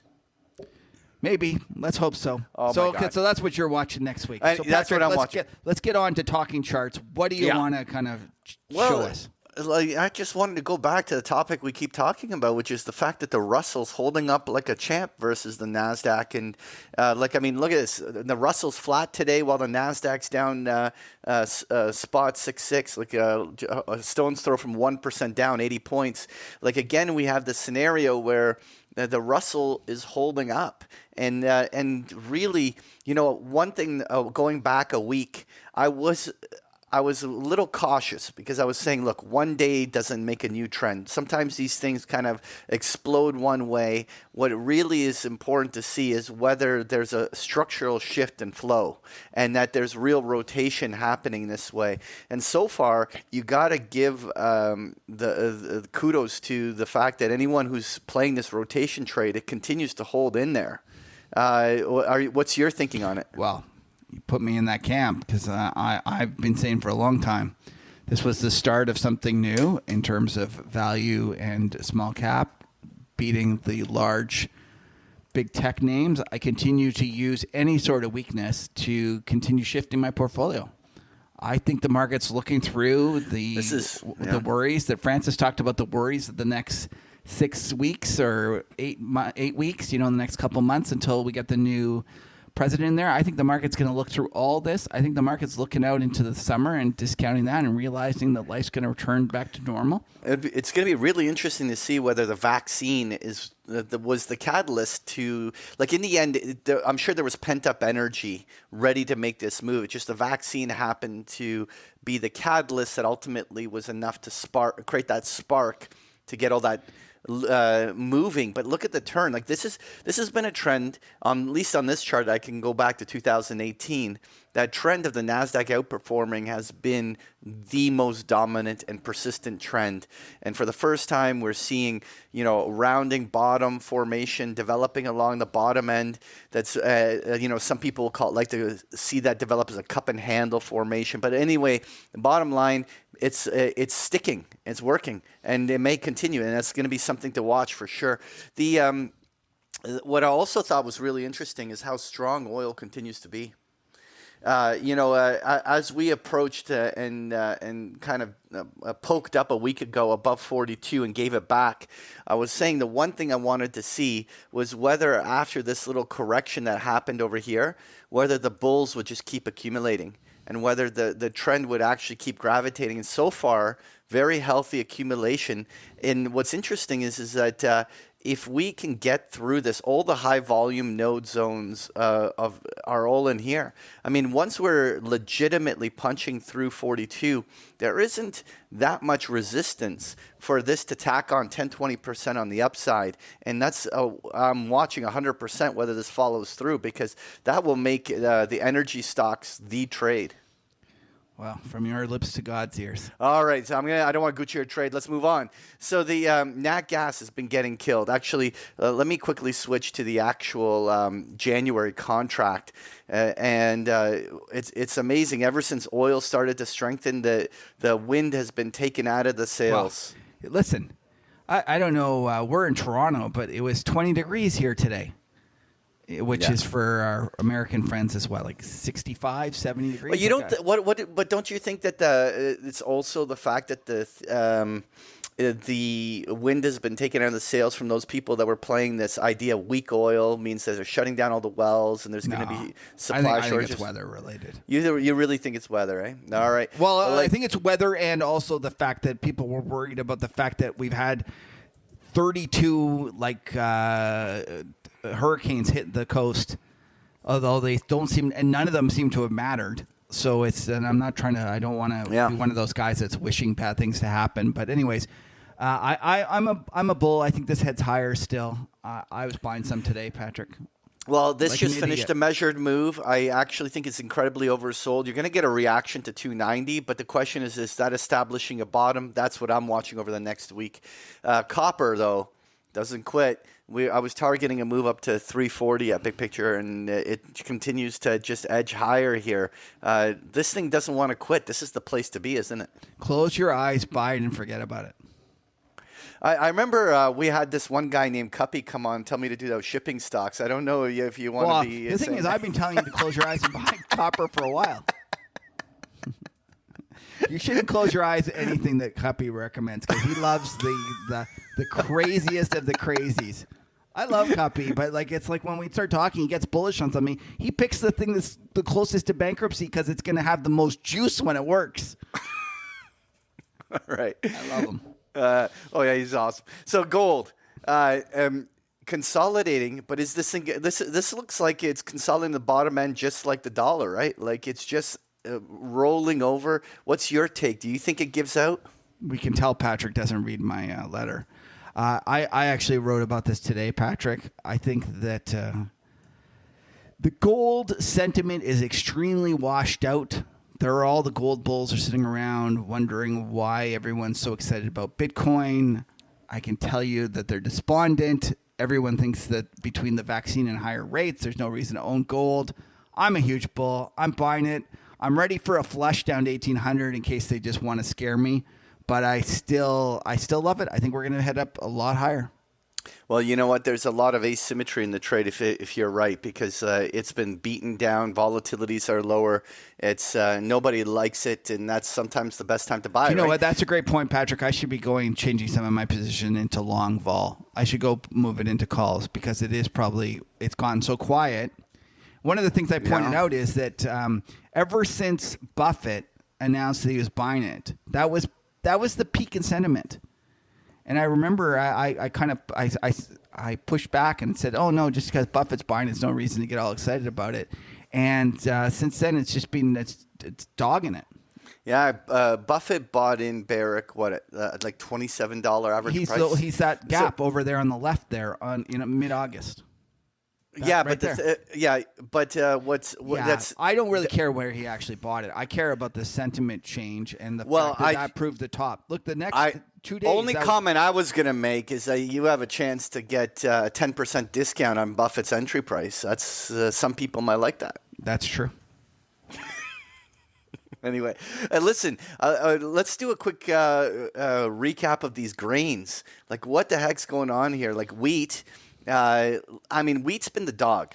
Like it's the beans that are ripping, right? Close your eyes and buy them. I'm telling you, commodities in general, you just got to close your eyes and buy them. Come on. Now you're sounding like a Bitcoin guy on soybeans. No, whatever. I just think that there's more of these things occurring than you imagine. Like I bought some lumber. Pull up lumber. All right. Now let's look at lumber right here. So, it's been rolling up, but that's not exactly something to get excited about. I agree. But this lumber move from 240 up to 960, like that move from April to September, this is going to happen in commodities everywhere. You know what? We got to get Angie back on here because she's just got to talk some sense into you. This is farmers are like at this price of soybean, there's going to be so much crop put in. It's like, nonsense. Anyways, okay. I disagree with you. I think you adjust, for inflation. This stuff is cheap. Yes. You'll go look at this in the long-term picture. This stuff is cheap. The mistake will be getting hung up about the prices that are being low forever. The world has changed. We have inflation. We have commodity inflation. It's coming. We're going to have more and more of these things. We're going to have more lumber. Yeah, we're going to have more soybeans. And maybe you should sell your soybean. What do I know? I know nothing about it. All I'm saying is that why wouldn't you at this stage sell your soybean and then do something like oil or nat gas, or get back into something like coffee or something Maybe. where at I don't least know. or even lumber at these prices. Like why do you have to after soybean had such a huge move on the upside, there's room I think the worry though better is you get cute on this, and then the thing doubles on you on like lumber. You could have bought the thing at $280. It went to $500, and you go, I better, it's gone a long way. I'm going to go diversify into something else. It then went from 500 almost to 1,000. So I listen. I don't know anything about grains. I really don't. And I'll be the first one to tell you that. But I just think that the world has changed, and we've been so long in this idea that you should be selling commodities, that they all go down, and we're going to see more and more of these surprise moves to the upsides. And that's what the point that I want to make. So be careful selling anything, too early. All right. Three more charts. Platinum. Are you a buyer? It's a commodity, isn't it? Yeah, so there we go. You've got the Kevin Muir stamp of approval ready to go long. It's interesting that it's breaking out a little bit faster than like silver and gold and everything have been kind of quiet, but platinum's slowly creeping up. All right, the other ones I wanted to touch on, just European and Japanese equities continue to hold up. They gave nothing back. At least the European markets did. Nikkei gave a little bit off of its high. Not 500 points is nothing, but this has been a big breakout. I've been thinking that global developed markets have a chance to outperform U.S. equity. Is you like that idea still? Yes, I do like that idea, Patrick. All right. I think it. I think Japan especially is one of the most underappreciated, great stories out there. I suspect that before this is all through, people will be piling into Japan. Well, like if you look at that long-term chart, this has been like a 3-4 year consolidation, and we're just breaking out. Like, that at least 30,000 on the upside of Nikkei is not out of realm of possibility on a chart like this. Anyway, I'm not gonna push back on you. That's why I brought it up. I thought it was interesting that this breakout was sticking this way. I certainly think that at minimum, people should have a diversification out of U.S. equity and just really spread it around the world now. I think you want to have a good balance around the world. Well, there we go. Wise word from Patrick. Endorsed by Kevin. All right, let's go on. This week in trading history, what do we got, Patrick? All right. Well, this week, since you like talking about inflation, I figured we might as well circle back and talk to some real inflation. I want to go back to this day in market history on November 20th, 1923. Inflation in Germany hit its peak. It was on this day 97 years ago that the exchange rate for $1 to the German mark reached $1 to 4.2 trillion mark. And the inflation rate in Germany was averaging 3,250,000% per month. It made Venezuela look like a nice stable. Yes. Prices were doubling every 2 days, so workers were being paid twice a day so that they could go out and buy things before storekeepers increased their prices by the evening. The halt in inflation after this day was due to the Germans issuing a new currency called the Rentenmark, which Germans could exchange for the old marks. Inflation would remain a problem for Germany for many years afterwards, but never quite as bad as this day at its peak. So let's talk a little bit of history about this. Now let's forward about 12 days earlier, November 8th of 1923, in the Hotel Continental in Berlin, Helmar Schacht and Gustav Stresemann, I probably butchered those names, met for dinner where Stresemann offered Schacht the role of currency commissioner with the responsibility for reforming the whole German currency, making him the financial czar of Germany. 4 days later, on Monday, November 12th, Schacht started his new role and started putting in work a plan for this new Rentenmark currency to be backed not by gold, but by land. the bank issuing the new currency was granted a mortgage on all agricultural and industrial property on which it could impose an annual levy of 5%, in effect a tax on commercial real estate backing the currency. So the defining characteristic, though, was not that it rested on land, but the amount issued was to be rigidly fixed to 2.4 billion rented marks. And so the key to the credibility was that it's scarcity. And so the challenge for Schacht was when to lock in the convertibility of the Reichsmark to the Rentenmark and at what fixed rate. And so what's interesting is Schacht took a calculated gamble and held off for many days. November 12th, the Reichsmark exchange was 630 billion marks to $1. But just 8 days later, on November 20th, when this day in history, when he finally acted, it was that 4.2 trillion marks to $1. So the decision to wait those extra days was a brilliant tactical move for the government to see its currency sink 80% in over 1 week, as the government was able to buy back all of its $30 billion worth of debt for only $190 million. It was a great win for the government at the expense of German bondholders, something I think you've warned many people about in the bond market before, wouldn't you say? Yeah, but I just keep losing in the German bond market. It's my nemesis. Oh yeah, I think there's a bet going on some. Yeah, we'll talk about that later. But the reason that I keep losing is because all the Germans remember this or not all of them. Some of them remember this so vividly that it's burnt into their psyche. Yeah. You know, just like the Americans have the Great Depression and that burnt into their psyche, the Germans have the opposite. They have this. They have the hyperinflation. Yeah.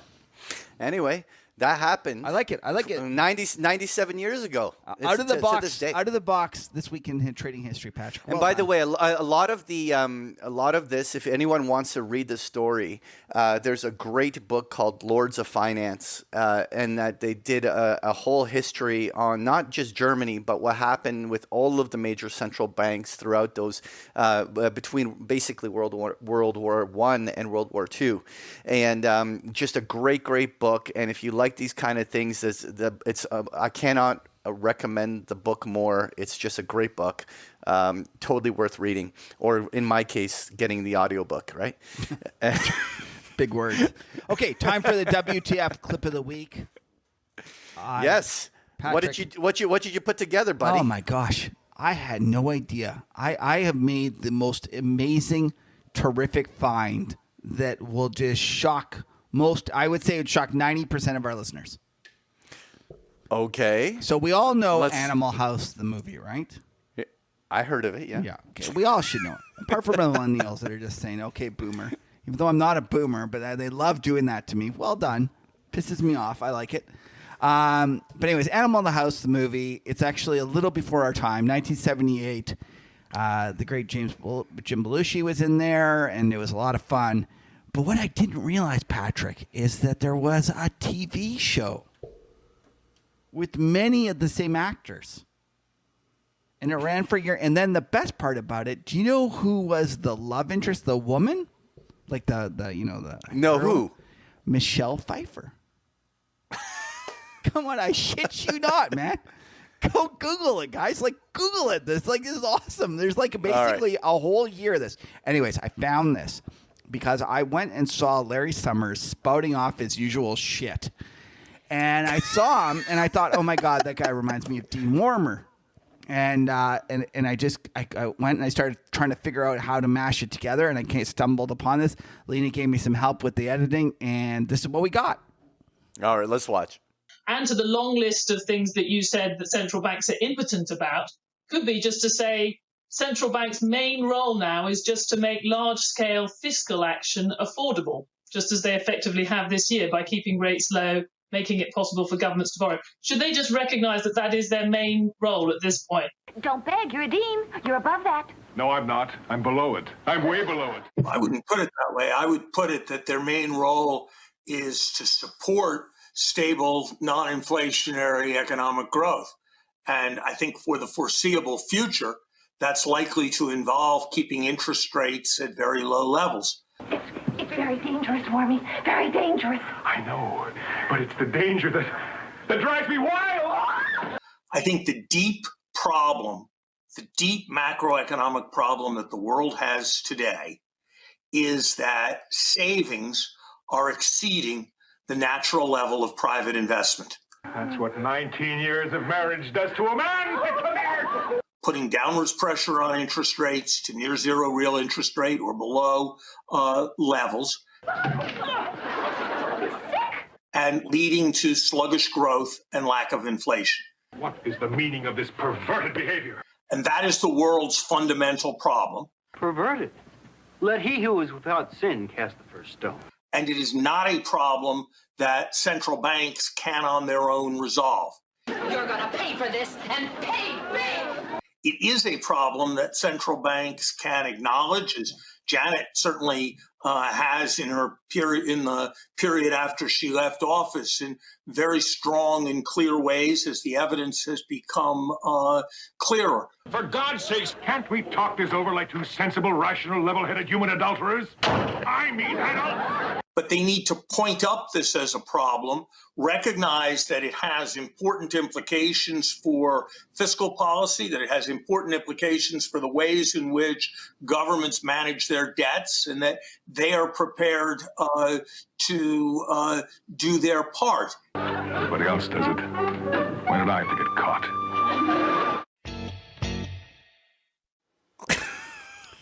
Oh, my God. He just Well, it is a little bit politically incorrect, but it was listen, funny. it's hugely politically incorrect.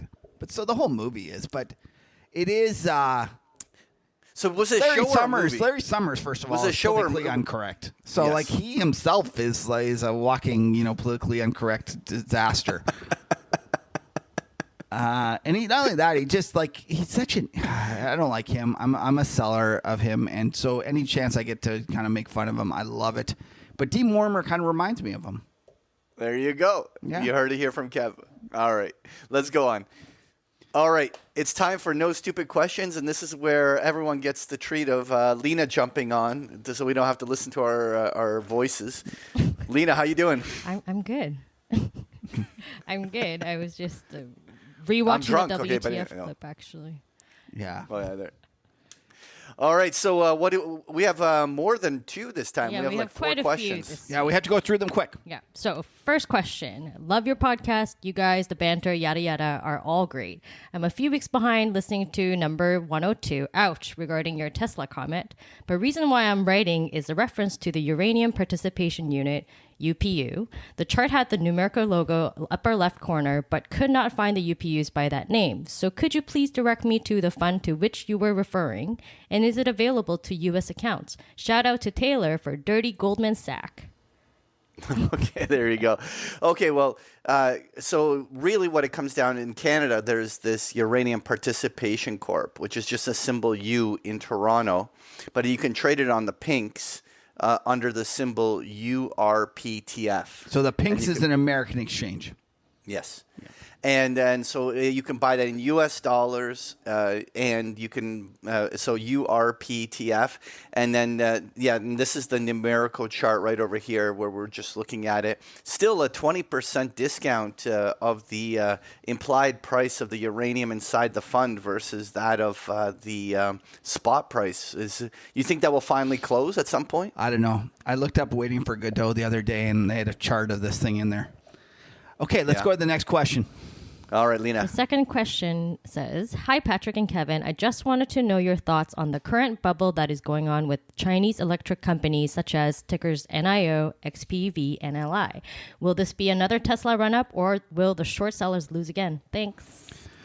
Great question. Right. It's actually a very popular trade amongst a lot of the kind of smart money, big hedge fund community. I'm like a mope, missed it. The really maddening part for me is that I actually had a reader that worked in a Chinese electrical vehicle company, and he took the time to walk me through it all. And I realized that he said Tesla is a better company. They have better technology, but these companies, the Chinese ones, are just a step behind us, and it's just a tiny little step. And not only that, he said a lot of the problems with kind of securing the supply of the goods to make it. Like Tesla has worries about trying to get enough nickel, try to get enough of all the kind of components to go into the actual car. The Chinese government has made this an actual priority. So they are actually way, way ahead in terms of making sure that they have enough to make cars for the next 10, 20, 30 years. So the long and short of it is I had this trade, and he started telling me how they were expensive, but they were cheap compared to Tesla. I should have slapped it on where I bought NIO and XPEV. I think LI is considered generally one of the more shadier ones, so I probably would have just bought those two. And what about a long short pairing of them against Tesla? Well, that's what I'm saying. I should have just bought those two and then shorted Tesla against it. I didn't. I'm a mope. Now the question is the trade over? And I don't know. Yeah. It definitely feels like it's getting extended. It's frothy. It's frothy. It's not like you're coming up with some sort of original thought now where you're kind of realizing that these Chinese electrical vehicle companies are cheap, because they are no longer as cheap. And yes, they are competitors to Tesla. Whether that trade kind of balances itself out, I don't know. Anyways, I wish I'd done it, and I don't really have any thoughts about whether you should short anything from any of these. But if I had to guess, I would say that you're going to wake up a few years from now and you're going to be better off buying what I like to call the picks and shovels, the companies that supply stuff to these companies, as opposed to the actual companies. But hey, I'm wrong so far. All right. Let's go to the next one, Lena. The third question here. Hello, guys. I'm one of the suckers that got interested in the financial markets during the February-March turmoil. There's a lot to learn, and I've made a lot of progress since then.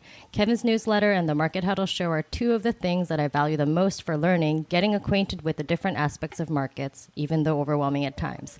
And perhaps most importantly, for entertainment and fun. Now, although Kevin is right that some of the technical analysis is a little bit silly, there's no question that it's a very useful tool. So the reason I write in is that I would love it if Patrick could do a little tour of the different templates and maybe shortlists he finds particularly useful in TradingView. Look at that. He first gives you a shout out on the newsletter. No mention of big picture trading, but then wants the technical analysis course. No, but exactly. He knows. He buttered you guys up. Anyway, so what I'm going to leave.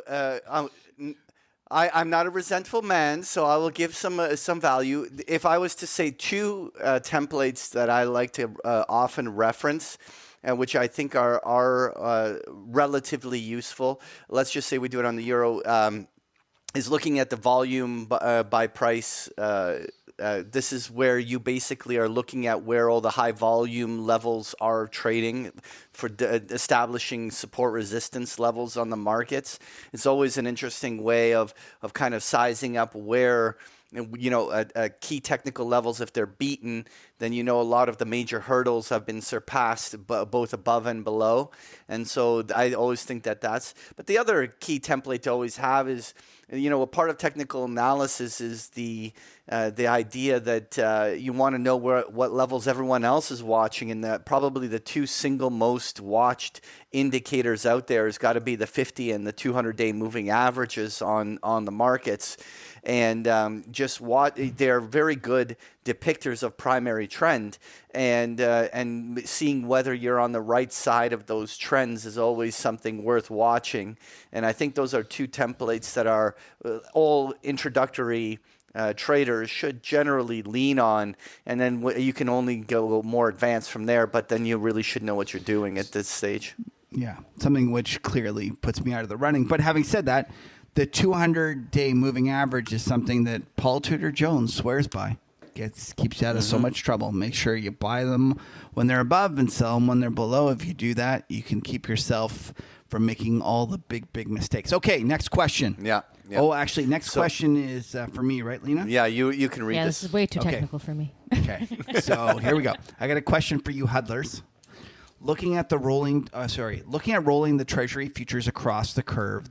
Some are in contango while others are in backwardation, and it is not consistent. For example, rolling the 10-year TZ20, it's Z, we're Canadians, by the way, to TYH21 is a credit. Rolling the 5-year FVZ20 to FVH21 is a debit.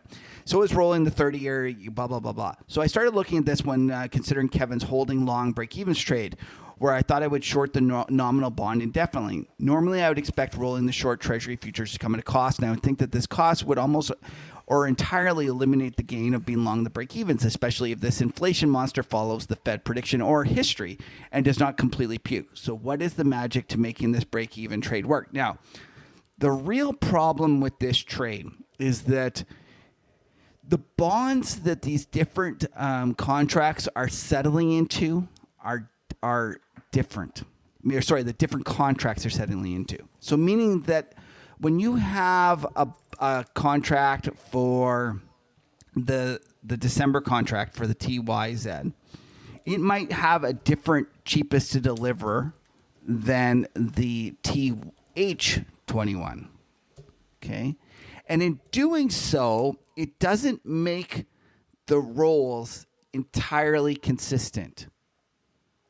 So, for example, if you're going and you're doing, let's just say you were doing a single stock future where you were doing it on like Microsoft, you know that the contract that you're delivering into for the December contract was the same as the contract for the March contract. It's the same thing. It's Microsoft on both cases. But on these bond contracts, it ends up being much more complicated and much kind of more difficult to use that same logic in terms of looking at the rolls. And I realized this because I used to go look at the German Bund and I would go do the rolls and I'd be like, why is this roll at like $2? And then other times it's at this other one.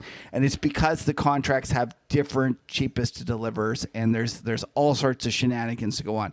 So the long and short of it is that to really do that properly, you need to have a kind of a Bloomberg or some sort of other instrument that allows you to figure out the duration of the different contracts to make sure that you're hedging at the correct ratios depending on which contract you're trading. And it's not just as simple as putting it on once and rolling it continuously because it will change as those contracts change. So I hope that explains it. I know it probably doesn't make your answer any easier, though.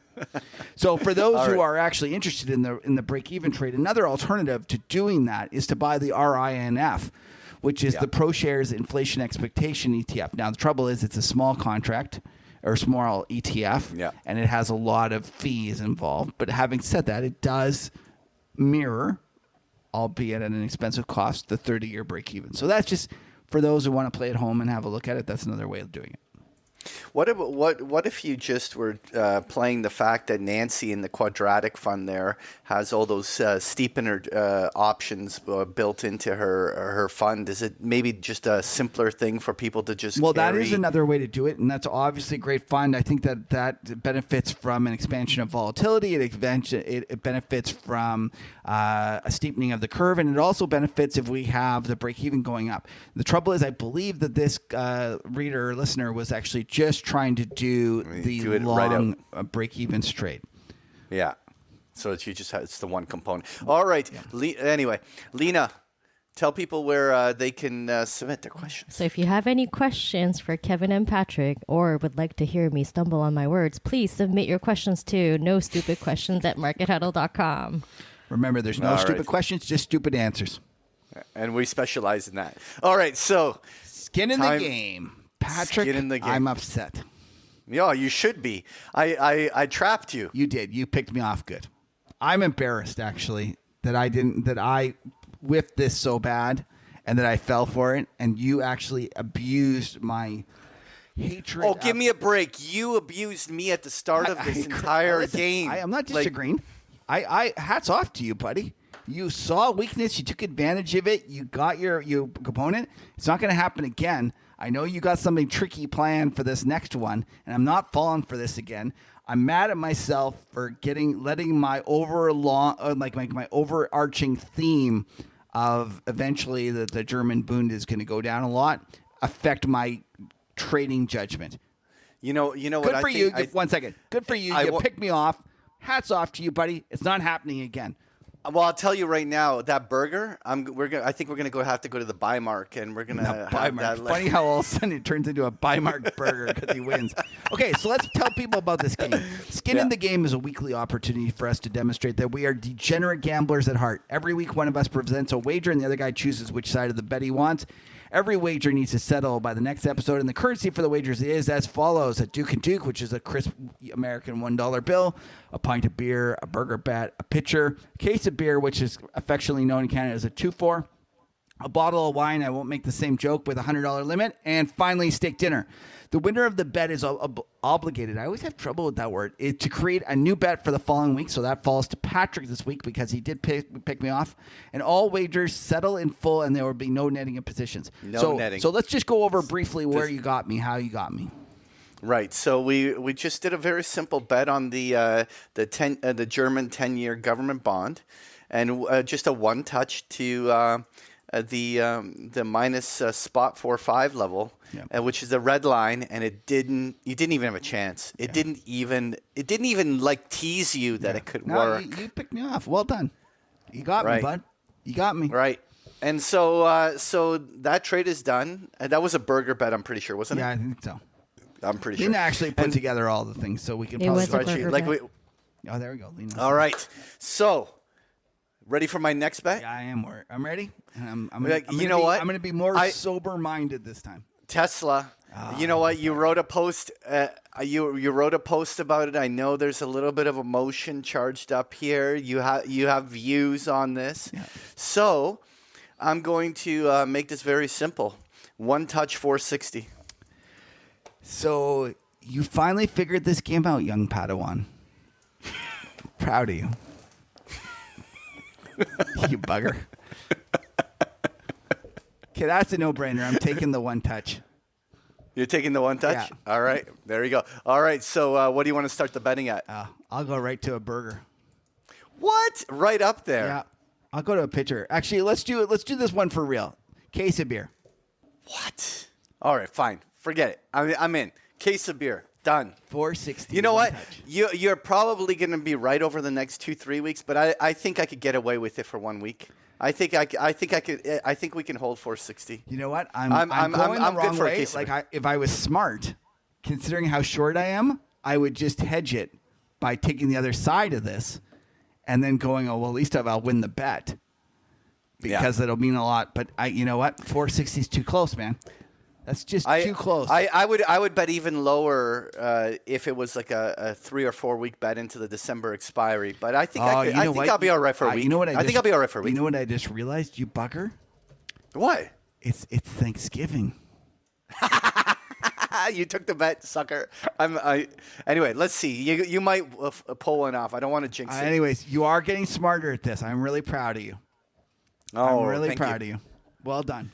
Adapting because my wallet was getting taxed too heavily. Mine might be getting taxed more heavily if you keep picking my sore spots like this. I like it. Okay. All right. So that is the show. Okay, thanks for tuning into the Market Huddle. We appreciate you spending some time with us. Please give us a follow at the Market Huddle on Twitter.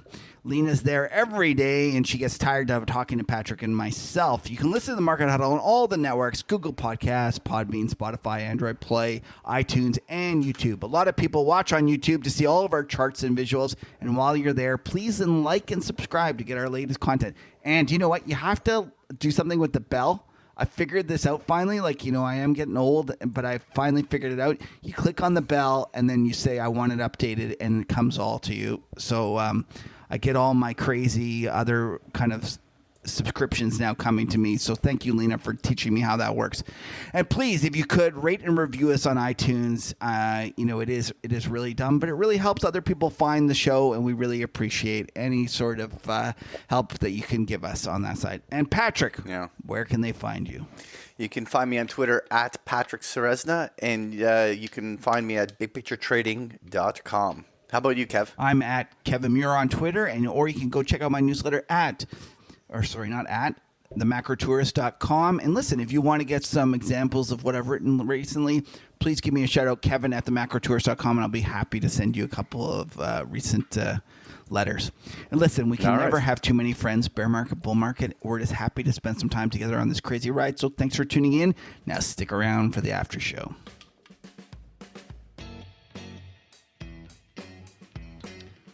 All right. Okay, so listen, this beer. Another one in the bag. Yeah, another one in the bag. Yeah, this beer is about awesome. This beer. Oh. It's awesome. Yeah, this is a good beer. It's going 9+ for me. I'm trying to figure out where. Really? It is. Wow. Yeah, it's that good. I don't know what it is. There's something about the burnt part of it or something. Like it's us Canadians are no good at making beer and we burn it. Right at the top, it says export. That's where you got it. Like it's your Labatt beer here. Well, I was telling you. So my best friend went and he married a Swedish girl, so he moved to Sweden, and I was shocked at how much they drink. Honestly, I think I'm shitting you. I'm not. They're huge. I'm just joking. Gotta keep warm drinkers. Somehow. Like, what do you mean? And what Canadians don't? No, so I did a little research on this. Basically, the farther north you go, the more you drink. Mm-hmm. So like Russia, like they're crazy, right? Like they just drink all the time. It's something to do. You just get dark, and you're like, oh well, what are you gonna do? I'm gonna open some booze, and I'm just gonna drink. And they're huge drinkers. I would have never expected that. And they have a lot of terrible food. So my buddy. What terrible foods are we talking about? They got some disgusting fish thing. Oh, like pickled herring or something? No, it's not whatever? pickled. It's like literally rotten. Okay. And I've never been there, so I should be careful what I'm saying. It's too late I've now. been to but Stockholm, and it was super nice. did you have this fish? No. There's some fish had that meatballs literally let instead. it rot. And they're like, oh, good, there's the garbage fish. Let's eat that. Anyways, super nice people. I love them. Don't like their rotten fish. And well, the funny part about this is, so I recently had a birthday, and he sent me all these beers, and that's why he's sponsoring the show recently. And our big joke is when I was in, I think we were in, he lived in Liechtenstein for a while. And so my buddy, he had traveled all around the world. And he always said, why don't you come visit me? And he'd be in these crazy places like China or Philippines. And I always said, listen, when you go somewhere like, got good skiing or like something like that, I'll come visit you. And he ended up going to Liechtenstein. And I said, okay, well, I always said, when you get good skiing. So I went and visited him. And when I was there, I was trying to find something to send back to my wife. And he was thinking of like trying to find me chocolates and all these things. And I said to him, no, look at this. You guys have mayonnaise in like a toothpaste container here. They do. They got these big, huge things. So long and short of it, he's like, no, you can't send your wife, you can't bring back mayonnaise. I was like, are you kidding? She's going to fucking love it. Okay. Holy shit, did I get that call wrong? I was I couldn't believe it. I brought this thing home. I thought she'd be like super ecstatic. I brought her home great mayonnaise, like in this toothpaste container. And he's like, how fucking stupid are you? Like, you brought her home. You went halfway across the world and you brought her home mayonnaise. And so the big joke is he sent me all these beers and he threw in a tube of mayonnaise. Oh, that's sweet. Yeah. But giving your wife a tube of mayonnaise from overseas is like almost as bad as giving her a dual bag for Christmas for her birthday. That's for those who don't know. A dual bag doesn't know why he's in the doghouse. Exactly. Google dual bag Christmas vacation. Yeah, JCPenney commercial. Could be the greatest commercial of all time. Everybody can relate. It is. Yeah. It is the best commercial of all time. And there's two of them. We're going to use it for mashup. We should, for sure. We're gonna so listen, I got to come up with a number. That was a long-winded thing. I'm giving it 9.4. I love this beer. It's great. It's top of the list. It's probably one of the best beers I've had in a long time. Wow. Lena, you want to go next? With this beer, I mean, I really enjoyed going to Sweden, and it kind of, I would say the beer itself wasn't like the best beer I've ever had, but knowing that it came from Sweden was kind of what's the word? Brought back Yeah, it brought back some memories. So I would give nostalgia. it a solid 8.9.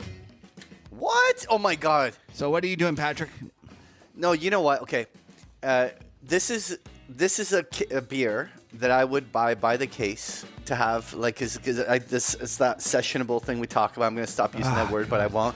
But I would not take this to a level that's higher than a lot of the other European beers that are sessionable. Like, this is a great tasting beer that drinks really well, and this is what you would, like, honestly, if I had a party and guys coming over, I would have a 2-4 of this, no problem, and have serving around.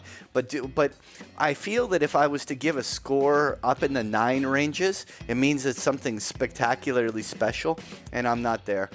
This is a 8.2. It's a good beer. Yeah, I hear it's you. a good beer, but this is not a great beer. But it's I would definitely buy it. It just reminds me of my childhood. Like it tastes like no, honestly, because during your childhood you drank beer, well, right? I drank 50s, like because that's when my dad drank. So I would steal the 50, right? Like at the What, cottage. as an 11-year-old, maybe? No, like it was when 12 you're child? or 13 or whatever, Oh. right? And you're sitting at the cottage and you grab some 50, and this is what this reminds me of. I literally feel like So if we were right now rating Labatt 50, you would score it 9.2? yeah, 50's a great beer. Thank you. Everyone now knows your rating standard, okay? Like you've lost all credibility on this I'm fucking going to stand by rating. it. That's a hill I'm going to die on. How much is this beer anyways? Is it going to be like 100 kroners or whatever? I have Something no idea. ridiculously high. Just Kroners confuses me. No, I have no this idea. is- Well, when I was in Sweden, and I had taken with me cash because I was like, I don't, let's see how long this can last me. I was there for a week, and I think I took out, I don't know, a few $100s just for food and stuff. And I go, and I think it lasted me 2 days because everything was way more expensive than I had anticipated, and I obviously didn't take enough money with me. But I had a really great time there. So. It's like Iceland. They'll fly you there for about $32, and then they just rape you on all the food. Seriously, I'm convinced that all the restaurants get together and give cheap flights to get people there. That's You have funny. like a salad, that'll be $42, please. Well, and it's also in like a very random number than what we're used to. So I'm just like, yeah, sure, whatever, 150, 200 kroners. Okay, sure. That sounds about $20, whatever. You come home and you're like, what? That was $70? What just happened here? So. Yeah. Well, anyway, Anyway. they're lovely people. Actually, his wife's Yeah. a lovely person, and You got to go visit. It's very nice. I there. should go visit him. I should. Well, I can't do it now. Well, not. Well, once the Rona is gone, hopefully. The then Rona you can next go. summer. Yeah. Actually, we were hoping. gonna it's actually a big birthday, so we were gonna go do something exciting together, and we ended up not being able to do it. So, Oh, you know what's there funny though? I sent him. Have you heard about what are those things where you get celebrities to send Cameo. Cameo? Yeah. So I sent him one from the Kids in the Hall guy. Oh, cool. Yeah, this is good. Oh, that's really nice of you, Kat. Yeah, we should get you one, Patrick. No, who would please you like? don't. Let's look here and see who would want to do it. Oh, no, It's just actually don't. not as much Snoop Dogg. We could send a Snoop Dogg message for $900. That's it, eh? That's that's All right, $900 you- American. I'll tell you what. That's on our Skin in the Game. That's gonna be the one right above steak dinner, where we're just gonna you can have Snoop Dogg cameo message. You know what's funny is that I was talking to Cuppy about this, and Cuppy wanted to you can get the old president of Mexico. I think it's a president. Maybe it's a prime minister. I don't know. You know the guy who told Trump to fuck off? Gave Right. him the finger? You can get him for $350. What? Yeah. How good would it That's a steal. How good would That's it a be to steal. get out to give someone the finger? Oh, wow. I'm in. You could get the I'm lady in. from the office, that redhead lady, for $175. There's there are people aren't That's- as much as you think. You'd be surprised. I don't know some of these. I don't know. Oh, there's iced tea, $350. There you go, iced tea. What? Yeah. That's insane. Oh my God. Here's one for you, Patrick. Sugar Ray. Guess how much he is? 100? $85. Whoa. Really? Really? Wow. All right. Like There's some that's pretty awesome ones. Merry here, actually. Christmas. Like what is it? Like 30 seconds or something? Yeah, so the guy that did mine, Norm McDonald, for my buddy, he went a long time, but I suspect that technically the contract was like 30 seconds. So if you think about it from like Snoop Dogg's perspective, what is that? So let's say he's making 900 times, let's just say he can't do one a minute, like he can't just rattle them off. So let's say he does 30 in an hour, sorry. So he's making $27,000 an hour. Yeah, if he's just banging off the cameo. Yeah, so he just bangs these things off. And goes. And like Yeah, even the ones it pays the mortgage even down. yeah, I- like Something tells even me- Mark McGrath, like the Sugar Ray guy, they probably sit there, they collect. He spends 2 hours, and let's say he gets 60 of them. 60 times $85. It's $5,100. Yeah. Now, having said that, my son told me about Sugar Ray, and I think it's Sugar Ray. He got in a fight outside of a bar with some young millennial kid that just owned him, and it was the funniest thing in the world. Like recently? Yeah. I'm pretty Your sure, son yeah. knew who, what's his name is from No, Sugar Ray? he knew because these kids made fun of him because these kids were big YouTube stars or whatever. Oh, here we go. Bob Saget. How good would that be? There's so much. Jeremy Piven. You know what, You can Patrick? get Ari Gold. You know what, Patrick? This is Kevin's way of passively aggressively telling us what he wants for Christmas. No, I don't want Yeah. this. So listen, I got a great Jeremy Piven story, though. I mean, a Jeremy Piven story. I got to tell you this. So there's a trader in Toronto, and he literally married a Playboy bunny. Like a I'm real not kidding Playboy you. bunny. He married a real Playboy bunny. I don't know if I should be telling this. Okay, whatever. So he married a real Playboy bunny, and he literally went to the Playboy Mansion. The grotto. The grotto, exactly. So like I'm like it's like what's The the excitement in Lena's yeah. voice. I'm like so like I'm saying like I'm out drinking with him. We're well into the sauce. It's late, and I'm like, okay, so you gotta tell me about this. What's this like? And he's like, it's one of those things that you actually don't want to know the answer. Like he literally says, it's disgusting. He says. The place is like a rundown motel. It's gross. There's all these B-list actors there. And he says the whole time, all that happened was Jeremy Piven kept trying to pick up my wife even though I was right beside her. That's awesome. Yeah, I heard that it's I like thi- the I- mansion's pretty much what it was like in the 70s or whatever. Yeah, that's what he said. He said it like something to that effect that it hadn't been cleaned since the 70s. That's hilarious. Yeah. The one guy, the story I have that was maybe is Pete Rose on there?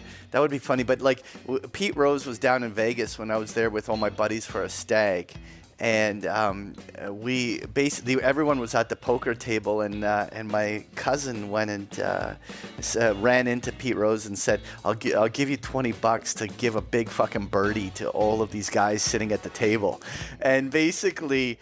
My cousin yells out, everyone at the table, we all look over, and Pete Rose is there giving us the big birdie. It was good.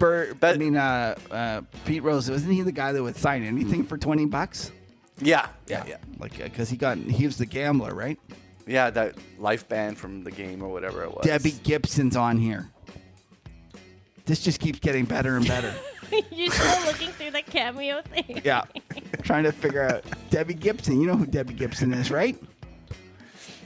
I think we're alone now. No. Isn't that Debbie Gibson? I don't know. Yes, you do, Patrick. You're the right age. Don't give me this shit. 1 second. Let me get her song. I'm just trying to think here. Only in My Dreams. No, sorry. Only in My Dreams was the song. Google it, Patrick. You know it. You were 16. I probably You were will. 16 or 17 at the time. Going Kevin- upstairs, Kevin- locking your bedroom door, and telling your parents you don't want to see it. That's that was what was it? Olivia Newton-John. That was my Guys, with you had a thing for Olivia Newton-John? yeah. Oh my God! Yeah, I can't believe we're talking about this. I'm going to stop right now. Conversations I don't know what you guys are these talking are what makes other people call you guys boomers. You know? No, that's not a boomer. See, this is the thing that pisses me off about you millennials. If you know anything before 1975 or 1980, you just you're a boomer. Lena. That's kind of how millennials We're just naming stuff from the 88, 86, 88, and you're saying like, oh no, you're mixing the boomers with the Gen X all the time. Or Zoomers. We should just call you Zoomers instead. Oh God, you guys are the worst. Do you remember Kieran? Kieran, that he's into the crazy science fiction stuff. We had him on the show. He loves making fun of me, calling me a boomer. Oh, it's kind of a funny joke, though. I appreciate it. A well thought out joke on Twitter makes me laugh. Okay, we'll see who else is here. Penn from Penn and Teller. Just Penn, not both of them. No. Yeah, let's see if we can find some hunk to give Lena something. Who's this John Schneider? He looks like a fairly good-looking guy, but he looks old. Oh, James Faulkner from Game of Thrones. He's the bald dude. They got his head cut off. There you go. Didn't all of them get their heads cut off? Yeah, pretty well. Oh, you can get the Winter King guy to do it for you. He's super cheap. He's only $35. Oh my! Oh my God, this is just hilarious. Okay, well, anyways, there you guys go. Cameo.com. Lots of fun. Yeah. Lena, do you have any updates for things for us to watch? Yes. I actually started watching a new show this week called Raised by Wolves. It's on HBO. Yeah. And I don't want to give away too much because I wasn't really sure what I was getting myself into when I started watching it. But it's in, I think it was in the 22nd century, so it's in sometime in the future. And there's a holy war again, and that's kind of how that's the premise of the story weaved in with science fiction. So it's very interesting. And it's on HBO? Yeah. Okay, I'm gonna go. You know what? I finished The Queen's Gambit. Oh, how was that? How was that? So my problem was at first it had been hyped so much I got kind of too excited by it. And it wasn't as good, but then, you know what, I just finished it, and I must say, looking back at it, very well done. Well worth it. It's short, it's 7 episodes, quality show, worth your time. Yeah. You know what, it's worth it. I just don't want to hype it too much because it's often I find if you get it hyped too much, you find that you get disappointed. Yeah. But it's a quality show that should be watched. You got to set your expectations low, you know? Well, just set them to be solid. And listen, I don't know. I was a little bit of a chess geek. I was in the chess club. I was a complete nerd. I was too. So that's. Actually, I didn't picture that. Oh, dude, I won the Georgian Bay Championship in high school. Really? First of all, what were you doing? Where did you grow up that you were in Georgian Bay? I grew up in Barrie. In high school, at least. In high school, I was there. But why do they consider that Georgian Bay? Well, no, but that was just a regional thing where all the schools got together for the championship. All the cool Well kids. done. That's actually good, Yeah. Patrick. Wow, I'm impressed, buddy. Next time we show. do we all do a meetup in person, hopefully soon. I need you guys to play a game of chess. Well, oh my God, no, you know we what's could throw even money better? on that. We'll bring our Dungeons and Dragons stuff. Oh yeah, let's do it. Costume, full on costume. Costume. Only bring your 20-sided die. Well, we'll always try to figure out how Kevin got 18s on all of his different scores. I take it you did play Dungeons and Dragons, Patrick. Rumor has it. Oh. I did too, buddy. Well, then I guess. I didn't realize Patrick was such a nerd. He's tried so hard to hide that. Oh my God. Oh yeah. Whatever. Does he? We were. I was a typical rockerhead nerd in the 1980s. Oh, were you like a rockerhead? Like you listened to Black Sabbath and all that crazy stuff? Yeah, Zeppelin, Iron Maiden, all that stuff. Yeah. You were the Depeche Mode boy, right? I was you were the New Order. And the Violent Femmes. I loved Violent Femmes. Oh yeah, but I did too. And then The Cure. I love The Cure. Oh yeah, I liked them too. Yeah. We do have some overlap, but actually, I think The Cure is one of the greatest bands that is underrated when we look back at time. Like, I go back and I listen to their songs, and I'm like, Jesus, you know what? This band did not get the recognition it deserved. There you go. Well, I'll just leave it with one last thing. At least, All right, when you said Raised by Wolves, all I can think about is the Tragically Hip song. And no, that is not a boomer thing. That is a Gen X thing. Okay, on that note... On that note, good night. Our American listeners won't even know what we're talking about. Tragically Hip is one of the Canadian legends, a great band that no American knows about. You know what's funny, Patrick, is there's actually a long-term Twitter guy that's been following me, and he started talking about the Tragically Hip, and I was like, oh, you must be Canadian. And he's like, no, I'm like one of the 4 Americans that actually like this band. And he was the bigger fan than I was, and I was shocked. That's hilarious.